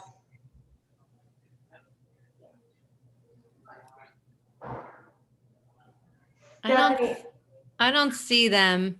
Okay, not a problem. We know that it's a very fluid election night because folks are kind of going in and out of a lot of different Zooms, and there's a lot going on in regards to council. The mayor just joined. The mayor is here. And you can see him. Okay, now this game gets started. There you go. Well, I think Senator Eckhart was really excited about it too. So I'm hoping that she is able to join. But we can definitely go over the rules of Never Have I Ever. So we have a series of statements about things that may or may not have happened to somebody on a campaign or as an elected official. And essentially what you do is if you have done what the statement says, you take a drink. And if you haven't done what the statement says, you don't take a drink. So County Attorney and Mayor Adler, does this make sense in terms of the game? We promise they are PG questions because Katie edited my question. Okay. Really, killjoy. Can you also plead the fifth? Mayor Adler, if you're going to ask for trouble, Stephanie is ready to give you some trouble. That's how that works. I'm a middle child. What do you expect? So can I jump in real quick and say, yay, Mayor Adler? Hey, way to go, Mayor Pro Tem, future county attorney. Well, I guess with that, we were going to let the mayor say a few words of Prop A. So would you like to do that before the game? I'll do it before the game because people will still take me seriously right now. Who knows what happens after the game? I just want to say thanks to everybody on Prop A. Pretty resounding and emphatic victory on that, and Proposition B. Thanks to the Mayor Pro Tem and Cap Metro and Randy Clark for giving us a proposal that went through an entire campaign, and very few people really had anything critical to say about the plan itself. Just really proud to be part of a community that is wanting to look forward. Evidence our new county attorney, our new district attorney, a community that emphatically is saying the status quo is not good enough, that's willing to meet our big challenges in big ways, thanks to a really wide coalition that supported Proposition A. But, when you look at the vote and who won this vote, thank you to the Democratic Party. Thank you to all the younger people that were voting. 48% of the early vote under 40. I mean, my God, almost 65% under 50 in the early vote. This is a new place here in the city of Austin and Travis County, and the party is helping to take us there, and I'm just real excited to see my friend Judge Byrne with numbers that look like they're going to hold on to a victory, and boy, we need that in the Third Court of Appeals. And But I'll tell you, I am just still scared to death watching the TV, looking at the rest of the things that's on the ballot at the State House, and I'm praying, and Diane wanted to know if we were going to move to Georgia, if there's going to be a Senate runoff there. We may have 2 homes here in the next month so we can vote in the runoff in Georgia in January. But I look at what's happening around the country and so many other places. It just makes me proud to live in Travis County. So thanks, everybody. I will say, I really did like your sassy head shake when you were talking about Prop A and all the amazing work and the young voters. I feel like you should include that. Yeah, when you're in your official role on the dais as mayor, and I think the council members would take you more seriously if you did the sassy head shake more. You think? I mean, because I'll give that a shot. I don't, you know what? I will definitely hold you to that. So with that, I do want to get to our game. Like I said, it is the PG version. Do not poke the bear, and Stephanie will try to put in an X-rated question. So county, and now we do have to allow the county attorney the ability to plead the fifth, because as county attorney, she now has a specific legal responsibility to Travis County. So we'll give you that right to not incriminate yourself. But with the game, the first question we have is never have I ever stolen a yard sign.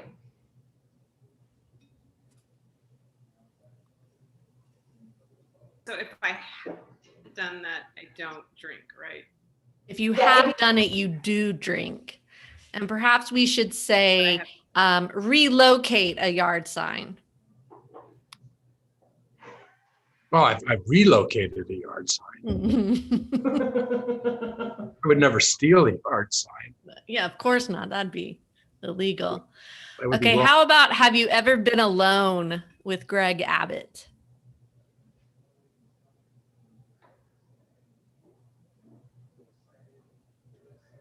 Okay. Would anybody want to be alone with Greg Abbott? I mean, he was my boss when I was an assistant attorney general, but I was never alone with him. Okay.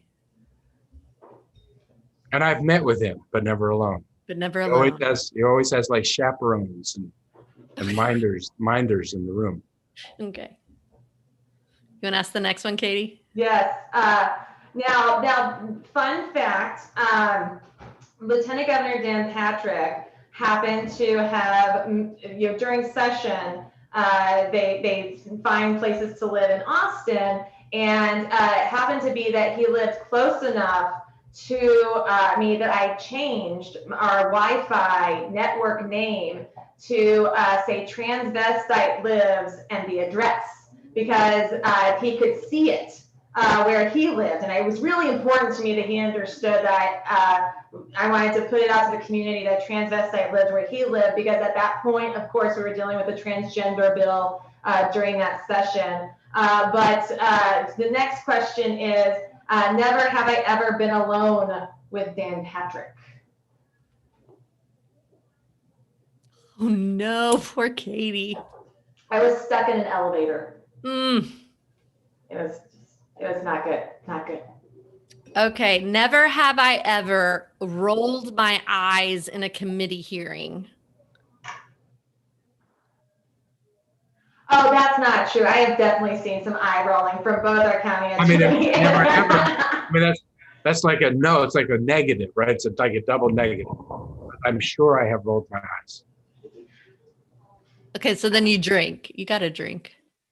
I see you didn't hang out with Kavanaugh, did you? No, he knows these drinking games. That's a deep I never cut. did that. Okay. I don't think I've ever done it. I know I've thought of doing it, but I don't think I've ever done it. Truth is, you've done it. I mean, I'll drink my Big Red. Okay. There we go. All right. Never have I ever forgotten my speech, still had to talk, and just made something up completely. like make up like things that aren't true, or ad lib. Ad-lib. Okay.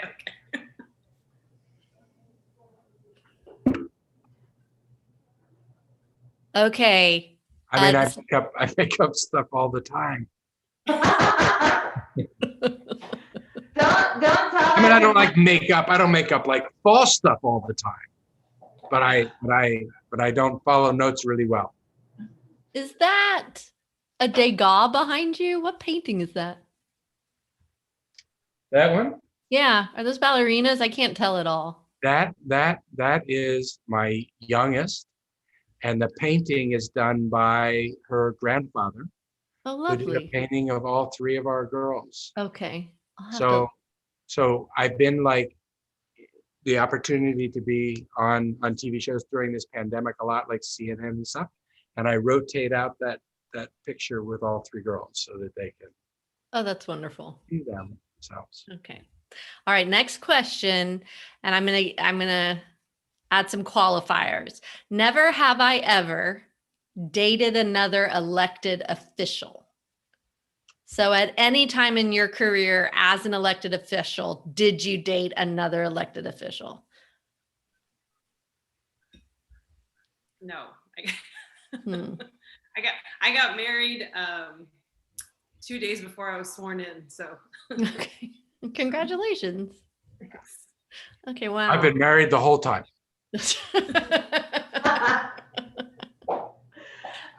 Last question. This is a generational question, I can tell. Hey, Austin was kind of a happening place in the 80s, and you were working in the state legislature, so who knows?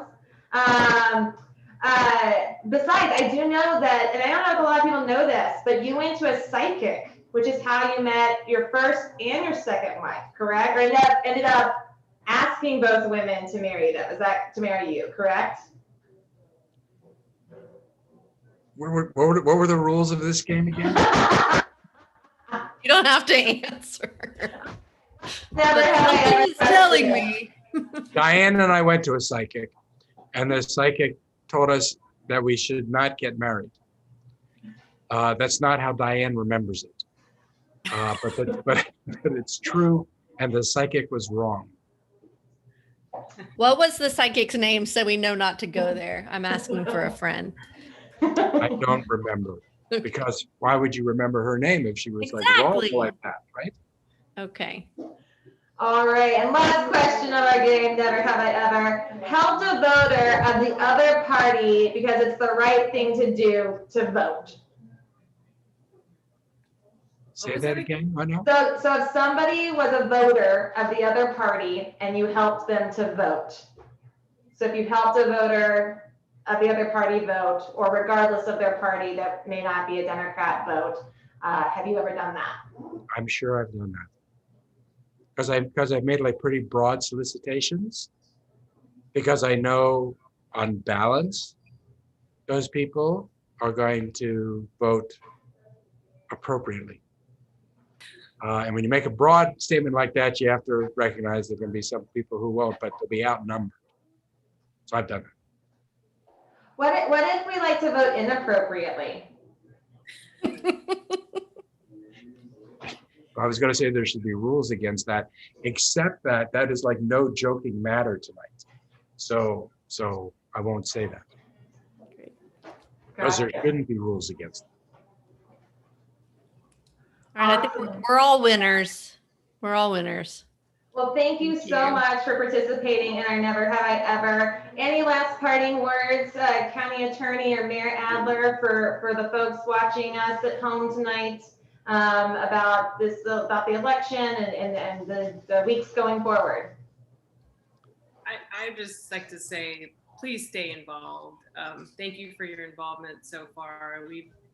We have made some amazing changes, and all obviously praying for a blue Texas, but if Biden wins but Texas still stays red, please, let's keep pushing, because we are so close to turning blue, hopefully tonight, but please stay involved and active. Talk to your children about voting, take your children to vote with you. One last thing, today is first annual Let Texas Vote in Austin, Texas. The city council voted to make this day Let Texas Vote, to celebrate this day and to give the city of Austin people the day off to vote and be civically engaged. And we encourage other people to do that as well. So thank you to the party for all you've done in the coordinated campaign to elect Democrats. And I look forward to continuing to lit drop and block walk and do whatever I need to do to get our state to become blue. Everybody needs to keep sending positive messages for the rest of the elections tonight. Some of them are like really, really, really close.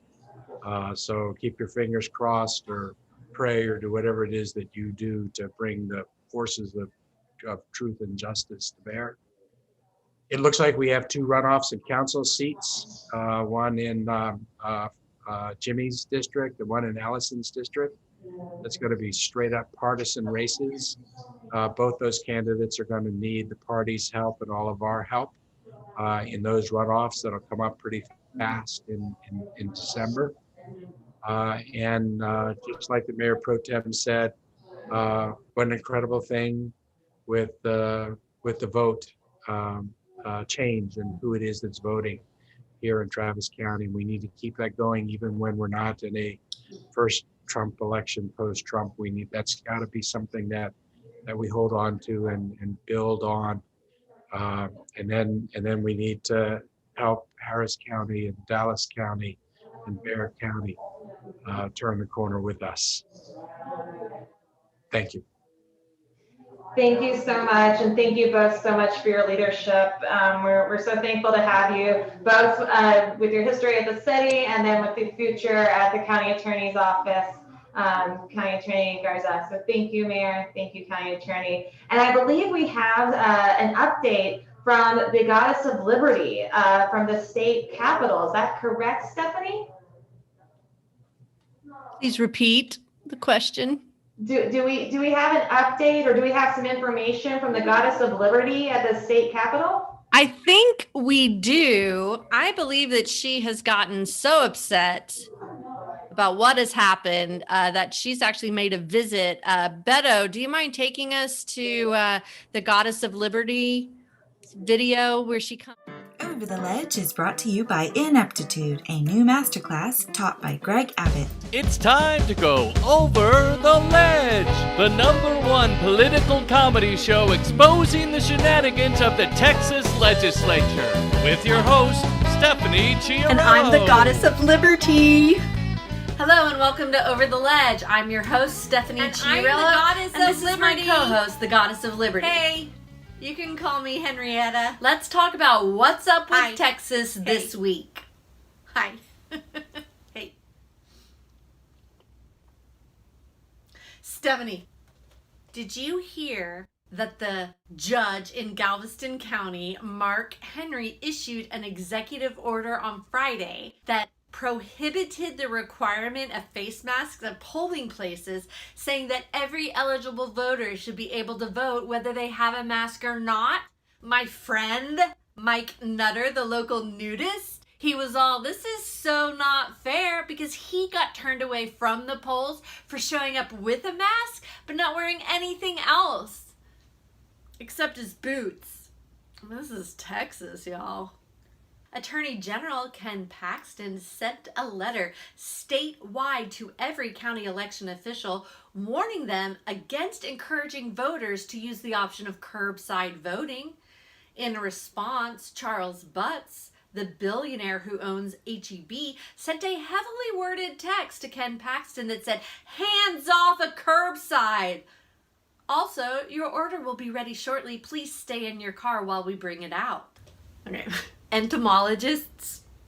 No. All right. Epidemiologists. Entomologists? Epidermis? Epidemiologists. Epidemiologist. Doctors have called Texas's recent uptick in COVID infections a warning sign, which is kind of like you're surrounded by a pack of wolves when you're camping and you call it adorable and then see if you can get a selfie. I don't even know what a selfie is. Well, I know what some selfies are. 1888. Houston ISD, the largest ISD in Texas, lost almost 13,000 students in annual enrollment due to the coronavirus and parents keeping their children at home this year. That's almost 6% fewer students enrolled in school in Houston than in previous years. In completely unrelated news, Dave & Buster's is opening 78 new locations in Houston. Public health officials said there were more than 4,100 people hospitalized in Texas with the coronavirus last Wednesday, which is like our highest total in more than 6 weeks. Public health officials are saying that this recent uptick is probably due to like several factors, one of which is pandemic fatigue, and then the other is probably due to like this expanded reopening, especially of bars. Which, like, what the hell is happening at bars? I mean, how much are people spitting at each other in bars? Because it's like, maybe I was just doing it wrong the whole time. No wonder I'm single. I wasn't saying enough B words when I was at bars. The largest counties in Texas reported more than 1 million voters showing up the first few days of early voting. Almost 11% of eligible Texans in Texas voted those first few days. In response, Governor Abbott shut down all polling locations in large counties and moved every single one to Loving County, population 134. I guess I'm gonna have to wear diapers, adult diapers, because I'm going. And I'm voting, and so are you. With the Texas House Democrats just 9 seats away from a majority in the lower chamber, they raised $6.7 million in this last quarter, which is more than the $5.3 million that the Republicans earned. That's like $12 million total. Do you know what we could do with $12 million if we had campaign finance reform? It's like, maybe we could buy Dan Patrick a heart and Governor Greg Abbott some courage. And you know what? Let's just throw in a brain for Briscoe Kane, because he's such a nice guy. And finally, Attorney General Ken Paxton said that he is now investigating 2 of his senior staff who last week accused him of bribery. So it's nice to see that the "I know I am, but what are you" defense still holds up in 2020. I'm rubber, you're glue. It bounced off me and stuck on you. That's all we got this week. I'm Stephanie, and I'm the Goddess of Liberty. And this is Over the Ledge. Join us on Friday, where we will have a clever and funny video for your enjoyment. And I'll be back next Tuesday. I'm gonna go grab a drink, Stephanie. Okay, 1 drink.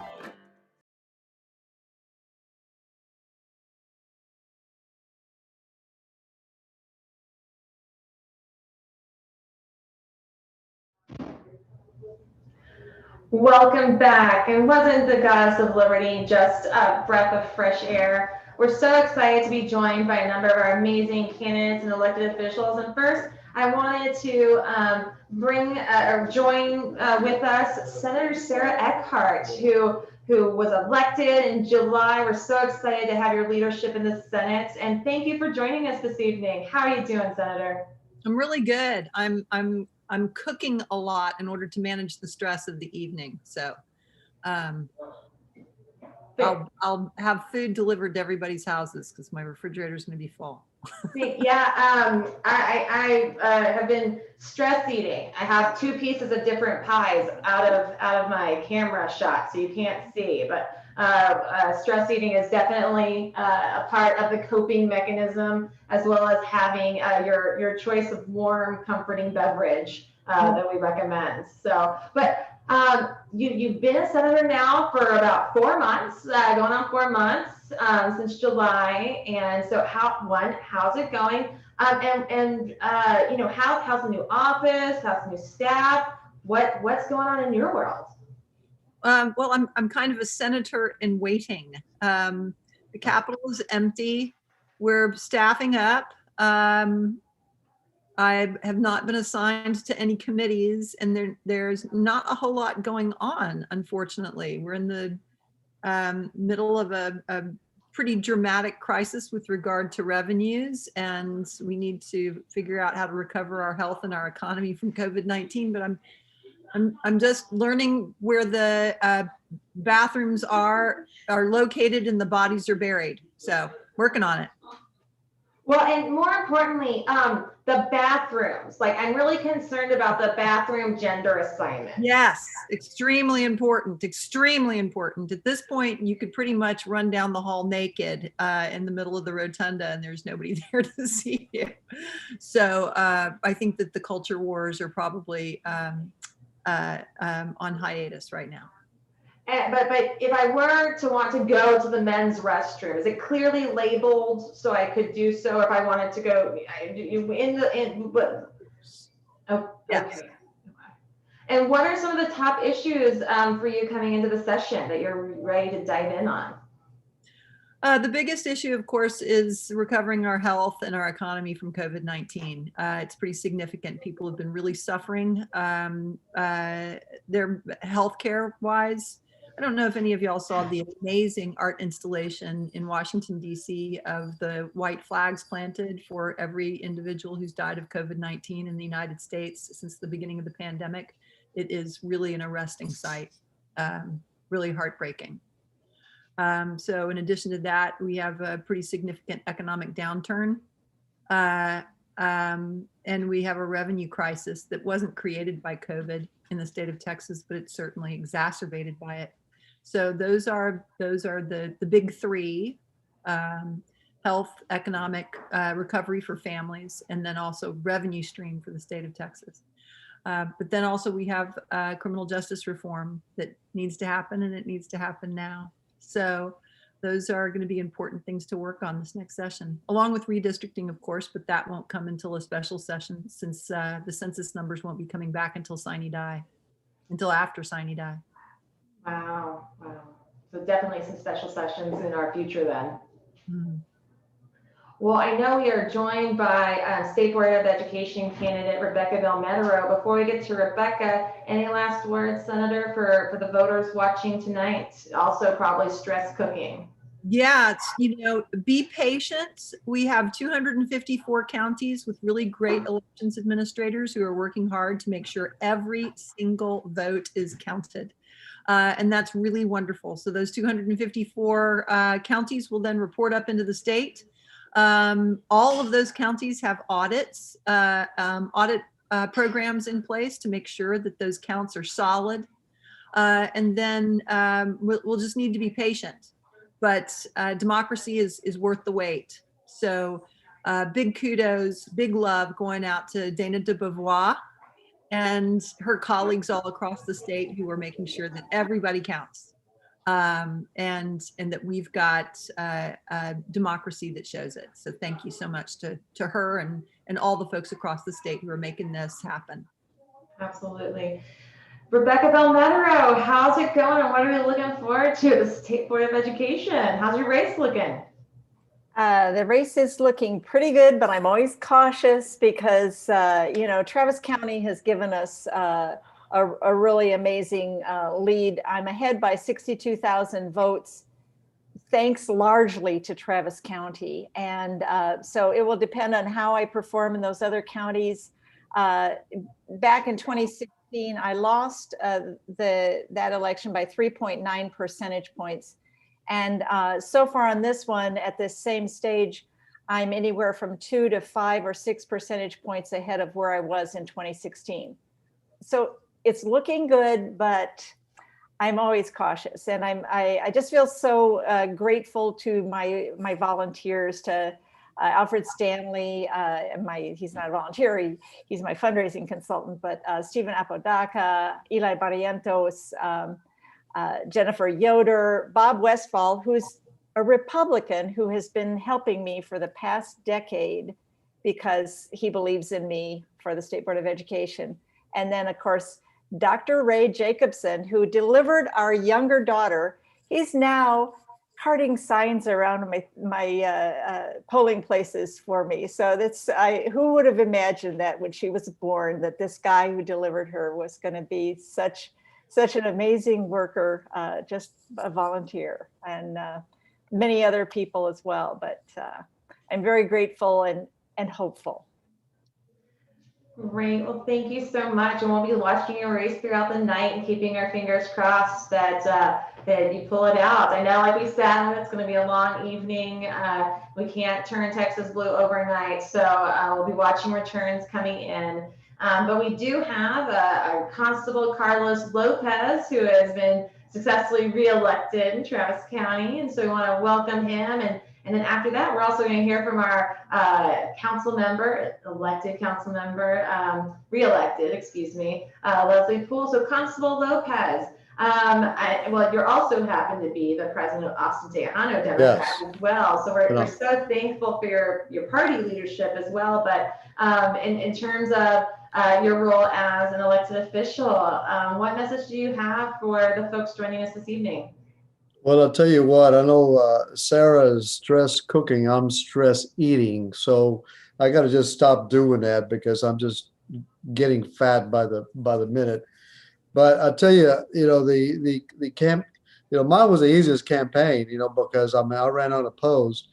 I had a libertarian the first time, and then I was unopposed the second time and unopposed again. And although this is my third term, I've been with the county for over 42 years.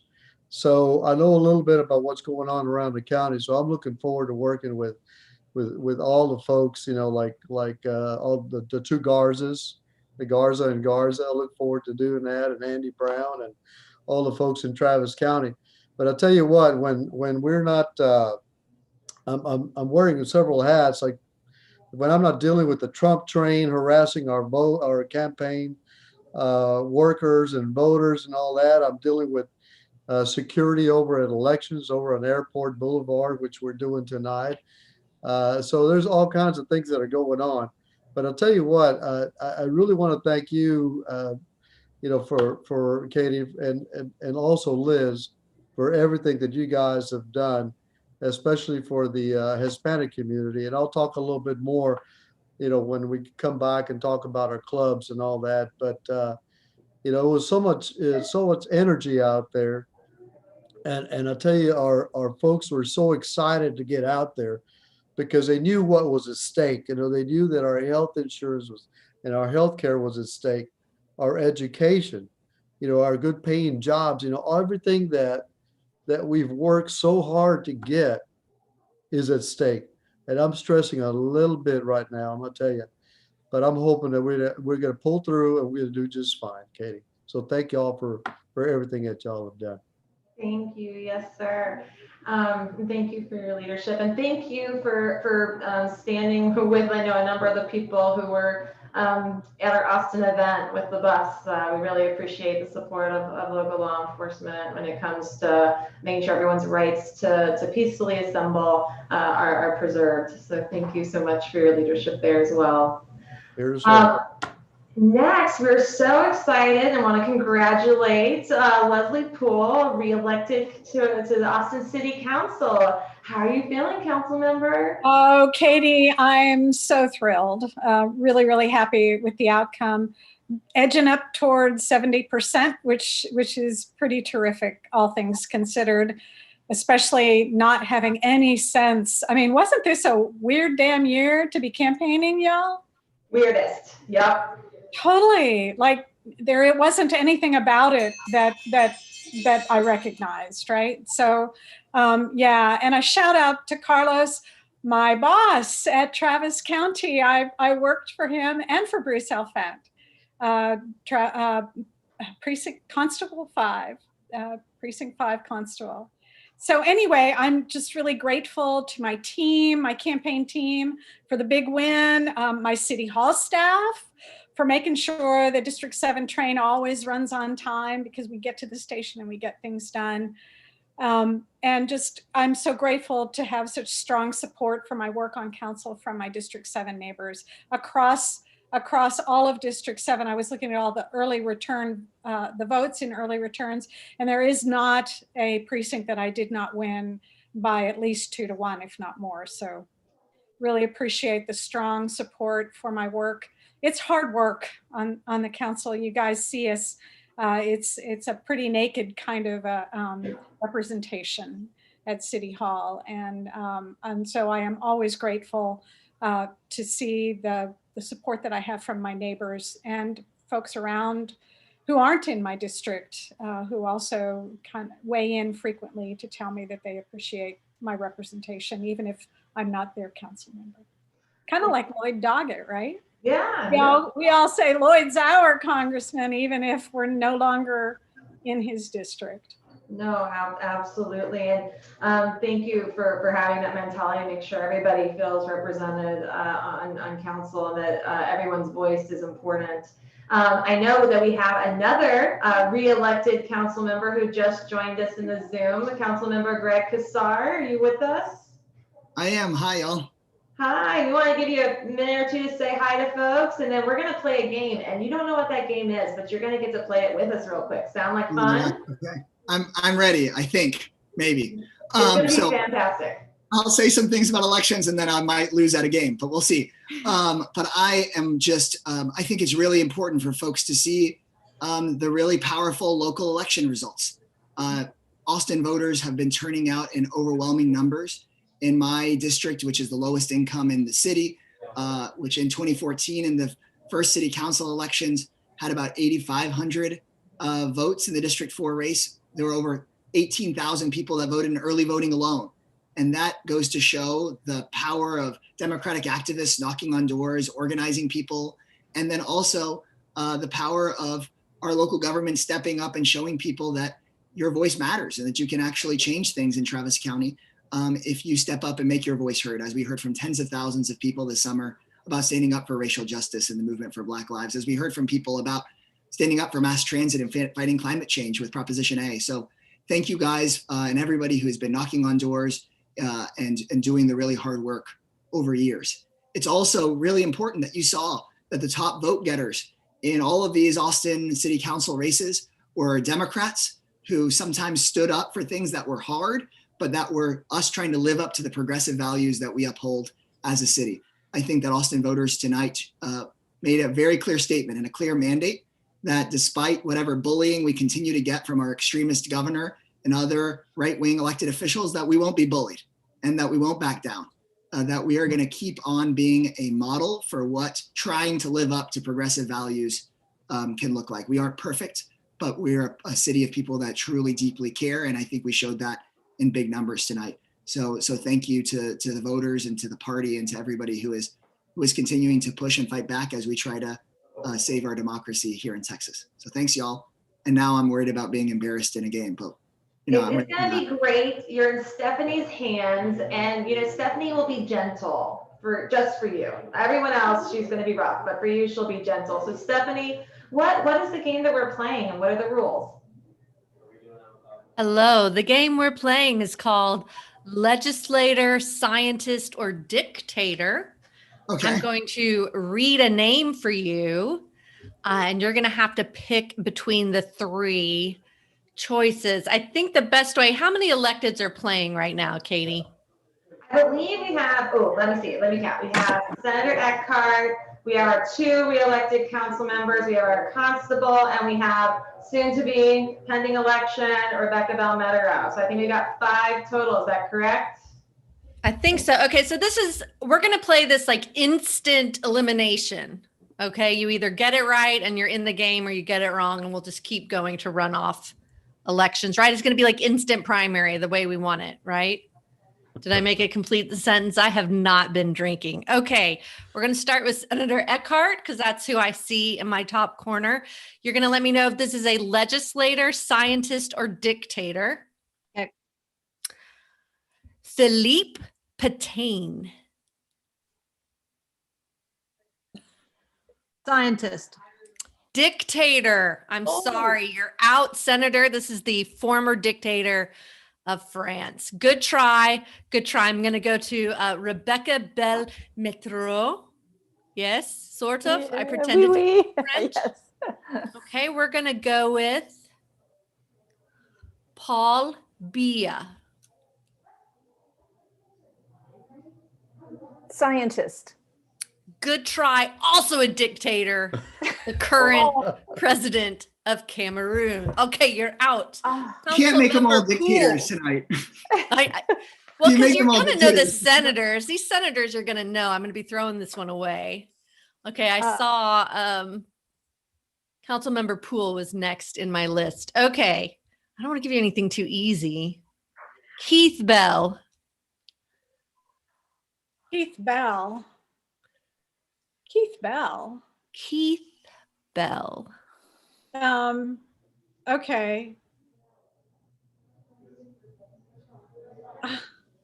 Scientist. I don't know. Legislator. I honestly, I have no idea. Did you say legislator? I did. Correct. Okay. This is a representative from District 4. Okay. Oh, okay. Is he Texas? Yes. Yeah, these are all Texas legislators. That's why I couldn't give Senator Eckhart one. That's kind of embarrassing. Okay, so far Poole is winning. Kim Williams, are you there? I'm here.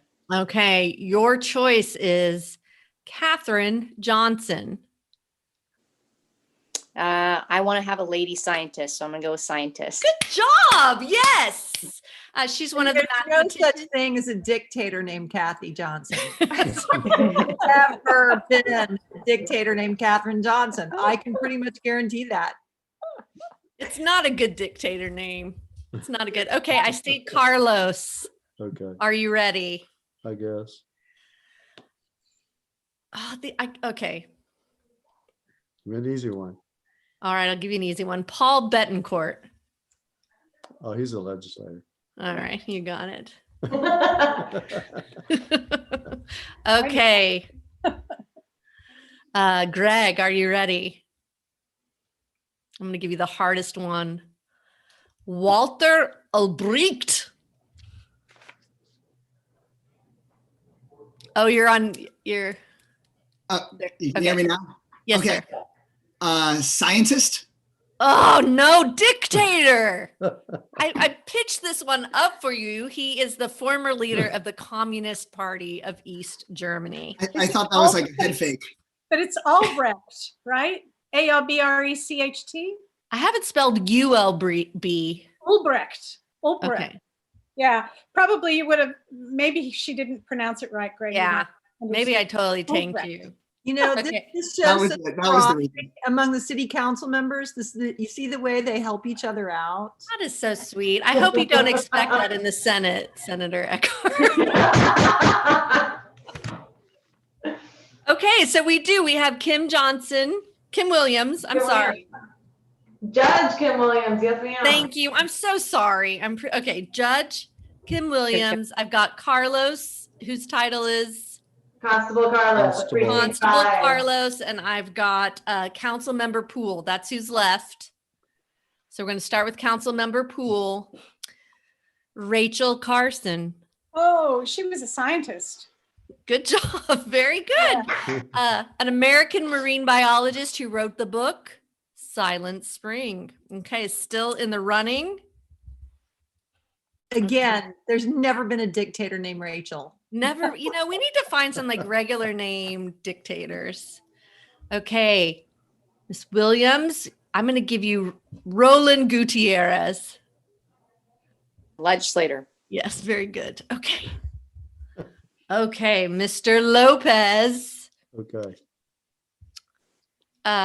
Rosalind Franklin. Rosalind Franklin was a scientist. Very good. Known for her work on DNA. Okay, the three of you are still with it. Last round. Can I just say I am so impressed with our elected officials. Like if we were playing with Republicans, I don't think anyone would have made it to a second round. So round of applause for making it to the second round. Yeah. And now on to the third, sudden death. Okay, we're still there. Okay, I'm going to go back with Councilmember Poole. Oh, they're too easy for y'all. Okay. Michael Faraday. Oh, he was a scientist. He was very good. Known for his work on electromagnetism. Okay. Okay, Miss Williams, here we go. Eric Honecker. Dictator. Very good. Yes. Okay, Mr. Lopez, final question. Okay. Miguel Diaz. I would say he sounds like a dictator to me. He is a dictator. Okay, the three of y'all win. I got Yay! nothing else. Good job. Well done. So impressed. Well, I apologize. The computer's a bit far away from me, so I can't always see who's on screen. So I do want to give Judge Williams a quick minute to say hello. And then I know we're going to hear from our amazing club presidents. But Judge Williams, how are you feeling tonight? Congratulations on your reelection. Thank you very much. Thank you, TCDP, for all your support, and all the wonderful Democrats for everything you did to help get Democrats up and down the ballot elected. I am so grateful for everything you all have done, and I will do everything I can to live up to the confidence that Travis County has shown in me. I look forward to continuing to serve the citizens of Travis County with fairness, integrity, and hard work. As so many people have said tonight, we need to better address mental health and substance and alcohol use.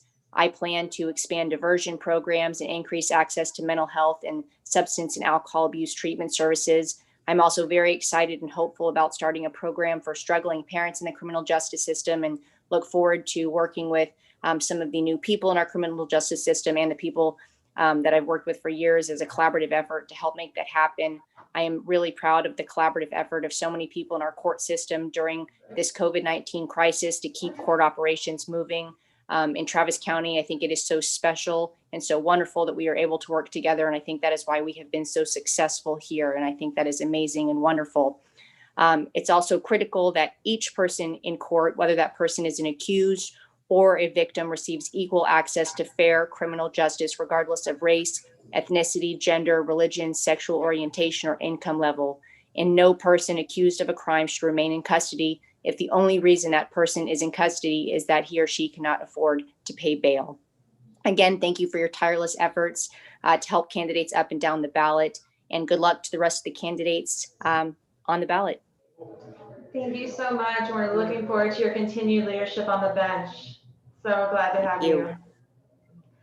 Well, this event would not be possible without our amazing Democratic Club. So I want to say thank you to our elected officials and our candidate. And we'll be watching Rebecca Belmetaro's race for State Board of Education. Congrats to everyone who's been reelected. And so next we're going to hear from all of our co-hosts, our Democratic Club presidents. And I'm going to need some help because I can't, like I said, read the screen as to our club presidents who are joining us this evening.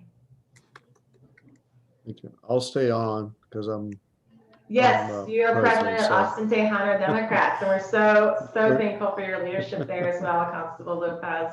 I believe probably, let me guess, Jamar, Danielle, Michelle. I'm going to slip away. Thank you, Council Member. Congratulations again. And thank you, Katie and TDCP, for all you're doing in our community. Really appreciate you all. Thanks. And for the whole staff for putting this amazing thing together. Such wonderful work. Thank you. Thank you. Thank you. We're looking forward to seeing election returns come in. I think we got about 13,000 votes added into the from election day. So I can't wait to see what those totals are. And I'm sure we'll get a small update or quick update from Liz before we finish as well. So thank you, Senator. We look forward to hearing a lot more from you as we get ready for session.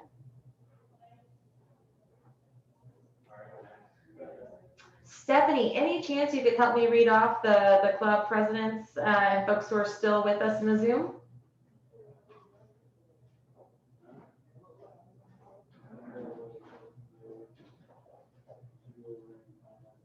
Stephanie, are you still there? Constable Lopez, can you hear me? Yes, I can hear you.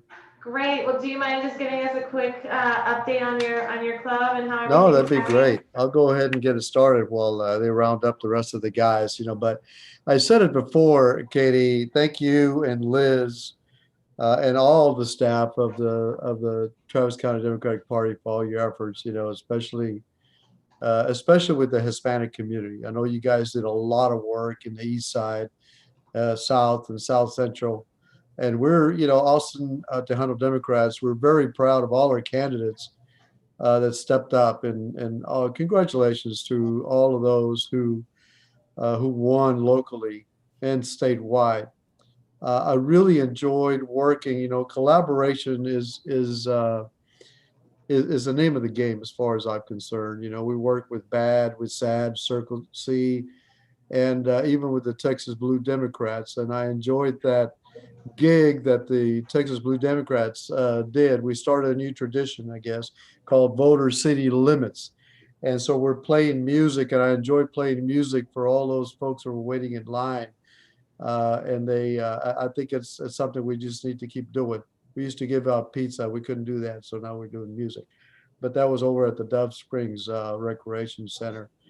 But it's all about, again, the folks over in those areas care so greatly about their health care, about their education, about getting good paying jobs and being treated with respect, and ending all this racism that's going on around the world, around the nation. It just needs to stop. But we can start right here in Travis County. And so thank you all for what you did. And also I want to remind all the folks to join the Austin Tejano Democrats. We had a bunch of folks that were part of the elected officials and the candidates, but now that the election is over, don't forget us. So please renew your membership. We would love to have you back. Thanks again, Katie. We appreciate your time and effort.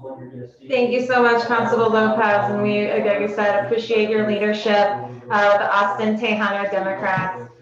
Next, I believe we have Danielle Skidmore with Stonewall Democrats. Good evening. Can y'all hear me okay? Hope so. I think, well, hopefully if you can hear me, give me a thumbs up, please. Okay, yay, well, good. Well, I'm Danielle Skidmore, president of Stonewall Democrats of Austin. And, like so many other Democratic clubs in Travis County, we're just so proud to be part of this TCDP family, fighting for, for our democracy. And we meet on the second Wednesdays of each month at 6:30 p.m. On a laptop in your home these days for COVID. So please join us at stonewallaustin.org.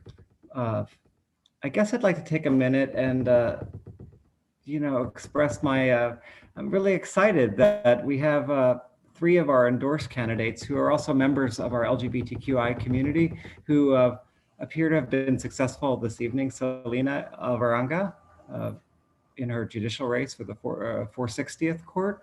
It looks like she's on her way to victory, and we're really excited about that. Damian Pantoja in Del Valle ISD place 2 also appears to have been successful based on early votes.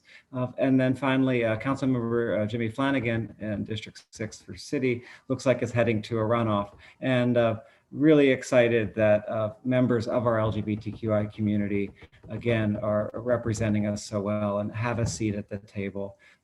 We're fortunate here in Austin and in Travis County to have a community that supports us.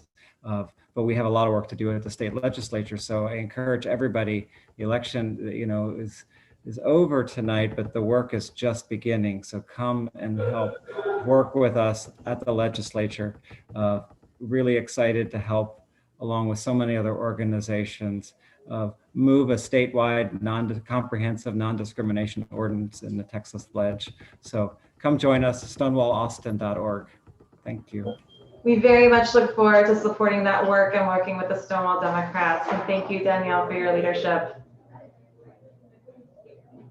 I believe next we have Jamar Brown, president of Black Austin Democrats with us. Hey, Katie. Hello, how are you doing? I'm great. How are you? Good. Welcome. You always have this very happy, wonderful, welcome. Thank you so much for being such an. I'm in the midst of everything going on. I'm trying to keep it together. Aren't we all? Yeah. Well, Katie, thank you so much for having me be a part of this event tonight. And also thank you for your leadership and for your friendship for so many years. Katie and I met years ago when we were both college Democrats. So I won't age us and say how long we've known each other. But we've known each other for quite a while, and it's just so great to see your growth and leading our party, and and you've served in obviously so many different roles in the party. So great to be partnered, and then also to all of the TCDP party officers. So Ed Espinoza, Bianca, I think was on here earlier. All the precinct chairs, all of our Democratic clubs. It's been great. I have had to learn a lot in this role since last November. Actually, in a couple of weeks will be a year that I've served as president of the Black Austin Democrats. And it's been so great to really be part of this broader, progressive, loving, compassionate community of Democrats who care so much about our community and our state and our country. And so I've learned a lot. But one of the things I also say is that this year has been a lot for especially Black voters. But Black voters showed up not just here in Travis County, but all over the state for our Democratic candidates up and down the ballot. And the thing that I think is most important is, we will be probably trying to figure out the result of this election probably for the next 24 hours. It seems, just all things considered with mail-in voting and the pandemic and everything else, that results obviously in some of our critical states are coming in slow. But I still believe that we will win in the end. So, I'm very excited about winning the presidential race, but I'm also very excited about a lot of the opportunities and victories that we're seeing here on the local level. Black Austin Democrats supported Proposition A. I know the Travis County Democratic Party, and that passed. Several of our endorsed candidates have been elected this evening. Some we're finalizing their races. But I want to highlight a couple of folks. Aurora Martinez-Jones, who will serve as district judge for the 126th Court, is a longtime member. And then we have Tanya Nixon, who will be the first African-American woman in Travis County history to serve as a constable. And she'll be the constable for Precinct 1. And she's been a long time bad member. I know earlier you all had Commissioner Jeff Trevelyan, who won again, Representative Cheryl Cole. And then I want to lift up Rudy Mateer, a council member for Pflugerville, place 4. He was reelected overwhelmingly. And so we did a lot of work with him as well. And to all of the folks that have won across our county, we're very excited. But one of the things I want to share with you all is tonight is not the end, right? This is just the beginning. We see what's going on in a lot of these close races across the country, that we still have a lot of work to do on really critical issues, at least that matter to people of color, specifically Black people. When we talk about criminal justice, we saw what happened in Harris County when they tried to throw out 100,000 votes. So we know we have work to still do on voting rights. We have work to still do on healthcare when it comes to the pandemic. Education, we can get our children back to school so that they get a quality education. And those are issues that are important to Black folks. And so we're excited to continue working with our elected officials, our fellow Democratic clubs, and other activists across this community to really do that work. And I'll say in closing, I will say what I've always said is that Black Lives Matter don't just matter today. They should matter every day, not just in this election. But like I said, tomorrow is just the beginning of the work we've got to do, and we want to make sure that we're continuing to uplift those folks. So for those of you who want to get more involved with Black Austin Democrats, you can visit us at blackaustindemocrats.org. So again, that's blackaustindemocrats.org. And we have a meeting coming up on Thursday, November 19th. So we hope that folks will join us, and we'll do an election debrief and figure out what's next in our community and have some speakers there. We'd love to have you join us. We meet on the third Thursdays of every month at 6:00 p.m. So blackaustindemocrats.org, follow us on social media.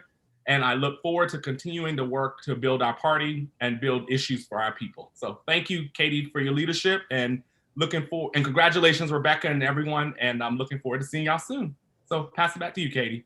Thank you so much, Jamar. And I'm deeply thankful for your leadership as well on the advisory committee and our many years of friendship, and looking forward to, I know, the leadership role that you're going to play as we work to make our party and our community more representative and more active on so many important issues. We've got a lot, as you said, completely agree, a lot of education and a lot of opportunity for some hope and change. Absolutely. I'm looking forward to rolling up my sleeves. So I'll let everybody have tomorrow off, and then November 5th, we'll get started. Well, please know I will be there with you, Black Austin Democrats and all of our Democratic clubs, shoulder and shoulder. With that, I would like to go to our next Democratic Club president, Leslie Currens. Thanks, Katie. Thank you for having me on. I just want to talk about Blue Action Democrats North Austin, which I'm here representing today. it's hard to believe that we kicked off this chapter of Blue Action just a little bit over a year ago now. And it's been a lot of fun. It's been a lot of work, but we've really had a successful chapter. We've got a bunch of members these days. And I really want to thank all of our dedicated volunteers and board members who have put in so much work for this election. We wrote, stamped, and labeled 30,000 postcards to infrequent voters. We co-hosted 12 weeks of Wednesday night phone banks in conjunction with TCDP and our lovely Sophia, who helped us with those. We sold and delivered "I'm so gonna vote" signs all over North Austin.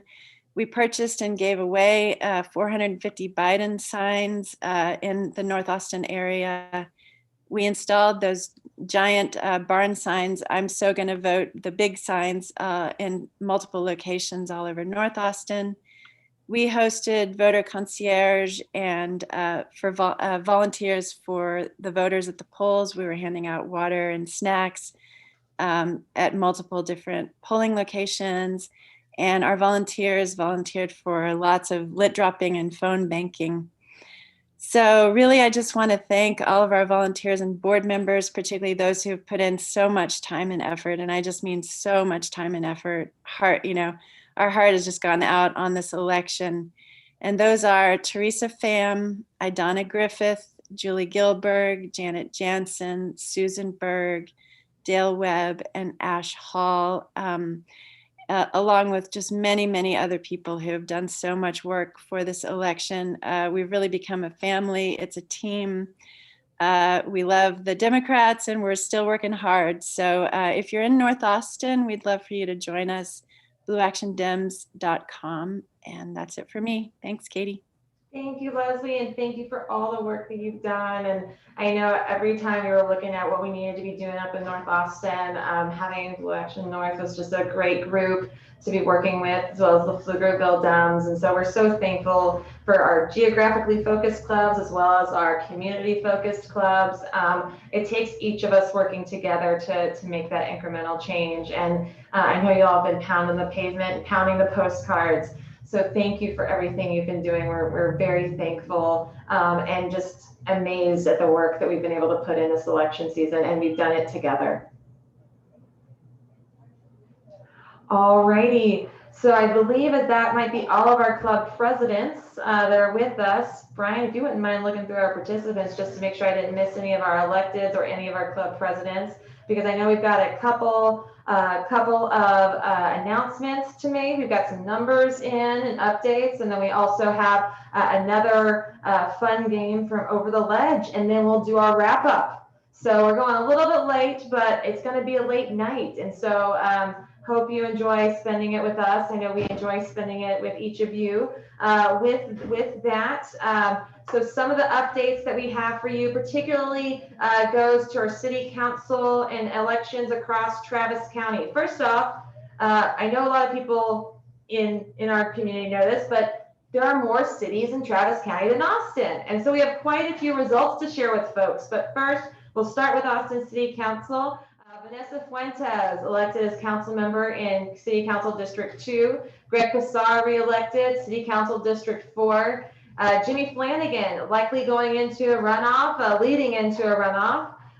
We've got Leslie Poole re-elected to City Council District 7. And then looks like we're going to see a runoff in City Council District 10, most likely between Allison Alter and Jennifer Bearden.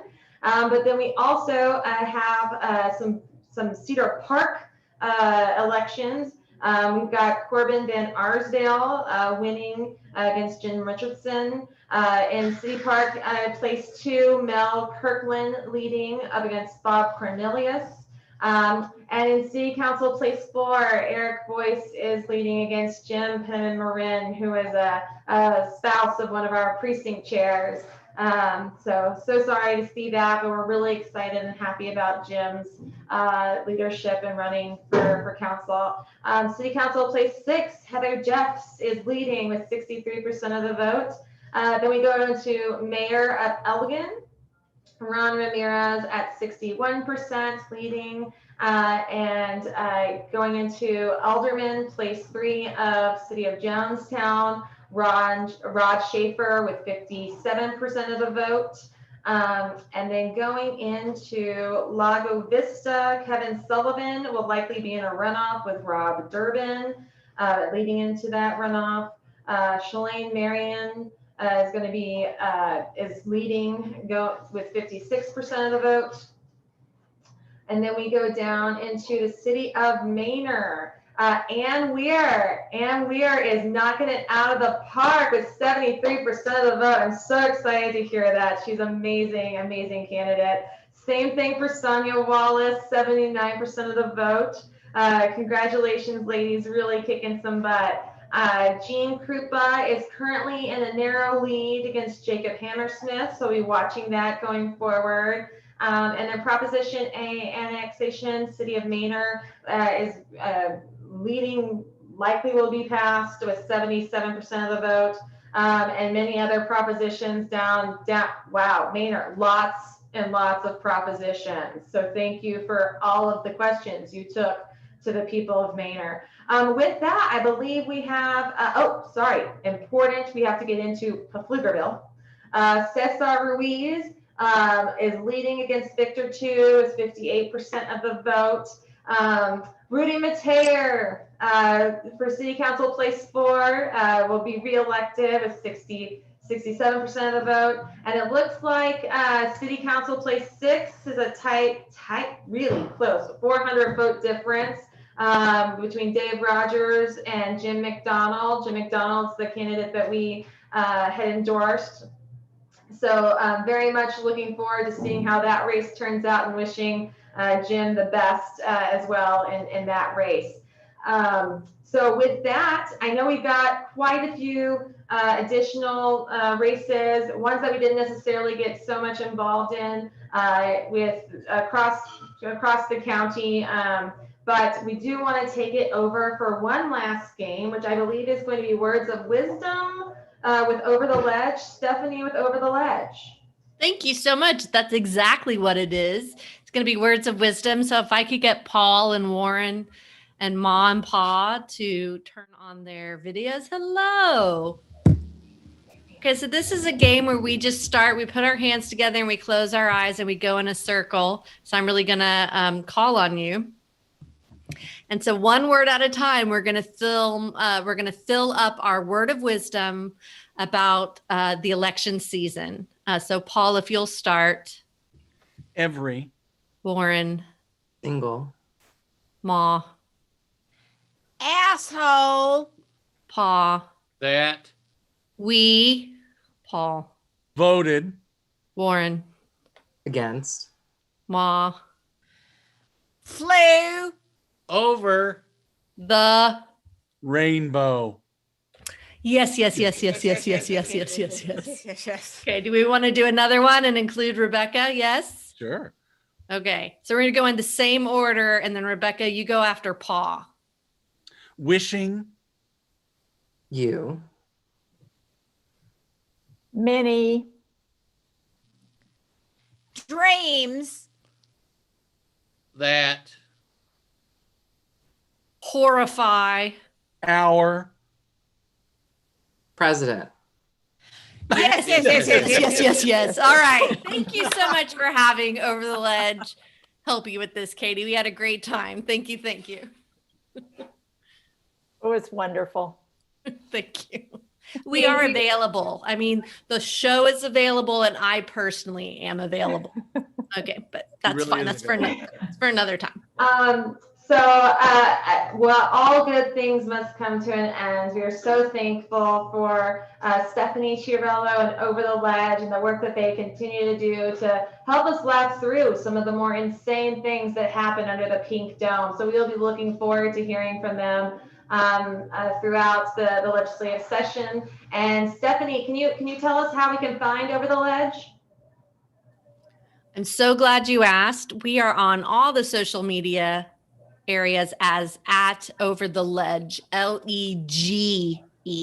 We also have a podcast, season 1, called Over the Ledge, and you can get it anywhere you get your podcast, and we'll return during session with another podcast. But we have new videos every week on Facebook and our YouTube channel. So thank you very much. No, yeah, absolutely. We're so excited to be able to support Over the Ledge. And like I said, look forward to seeing many and promoting many of your events coming forward. But with that, thank you all for joining us. Thank you for our Democratic Club co-hosts, our amazing candidates who put themselves up for public service, and the folks from Over the Ledge, and for all of you joining us tonight. Change doesn't happen overnight, and it's taken many years for us to get this many votes in Travis County and for us to see the state continue to turn closer towards purple. And so thank you for your dedication. Thank you for helping us make over 1.5 million contacts to voters in Travis County this cycle, and to make sure that we have over 600,000 people cast their vote. Just want to put that in perspective. 486,000 people voted in 2018, and we crushed it this year with over 600,000 votes. I did get some recent numbers in from Travis County elections. 50,000 people voted in person today, so we're looking forward to seeing how many mail ballots got hand delivered, and we'll be sending updates on our social media channels on Facebook, Twitter, and Instagram throughout the night. And into tomorrow as we get results called. But we are wishing all of our candidates who don't have a clear, decisive decision in their race some sleep. I'm sure you won't get any, but we're wishing you all of the great Democratic vibes we can from the Blueberry of Travis County. And we look forward to working with each of you in the future. Thank you all for your work, and we are so thankful to be able to serve you in Travis County. Have a great evening.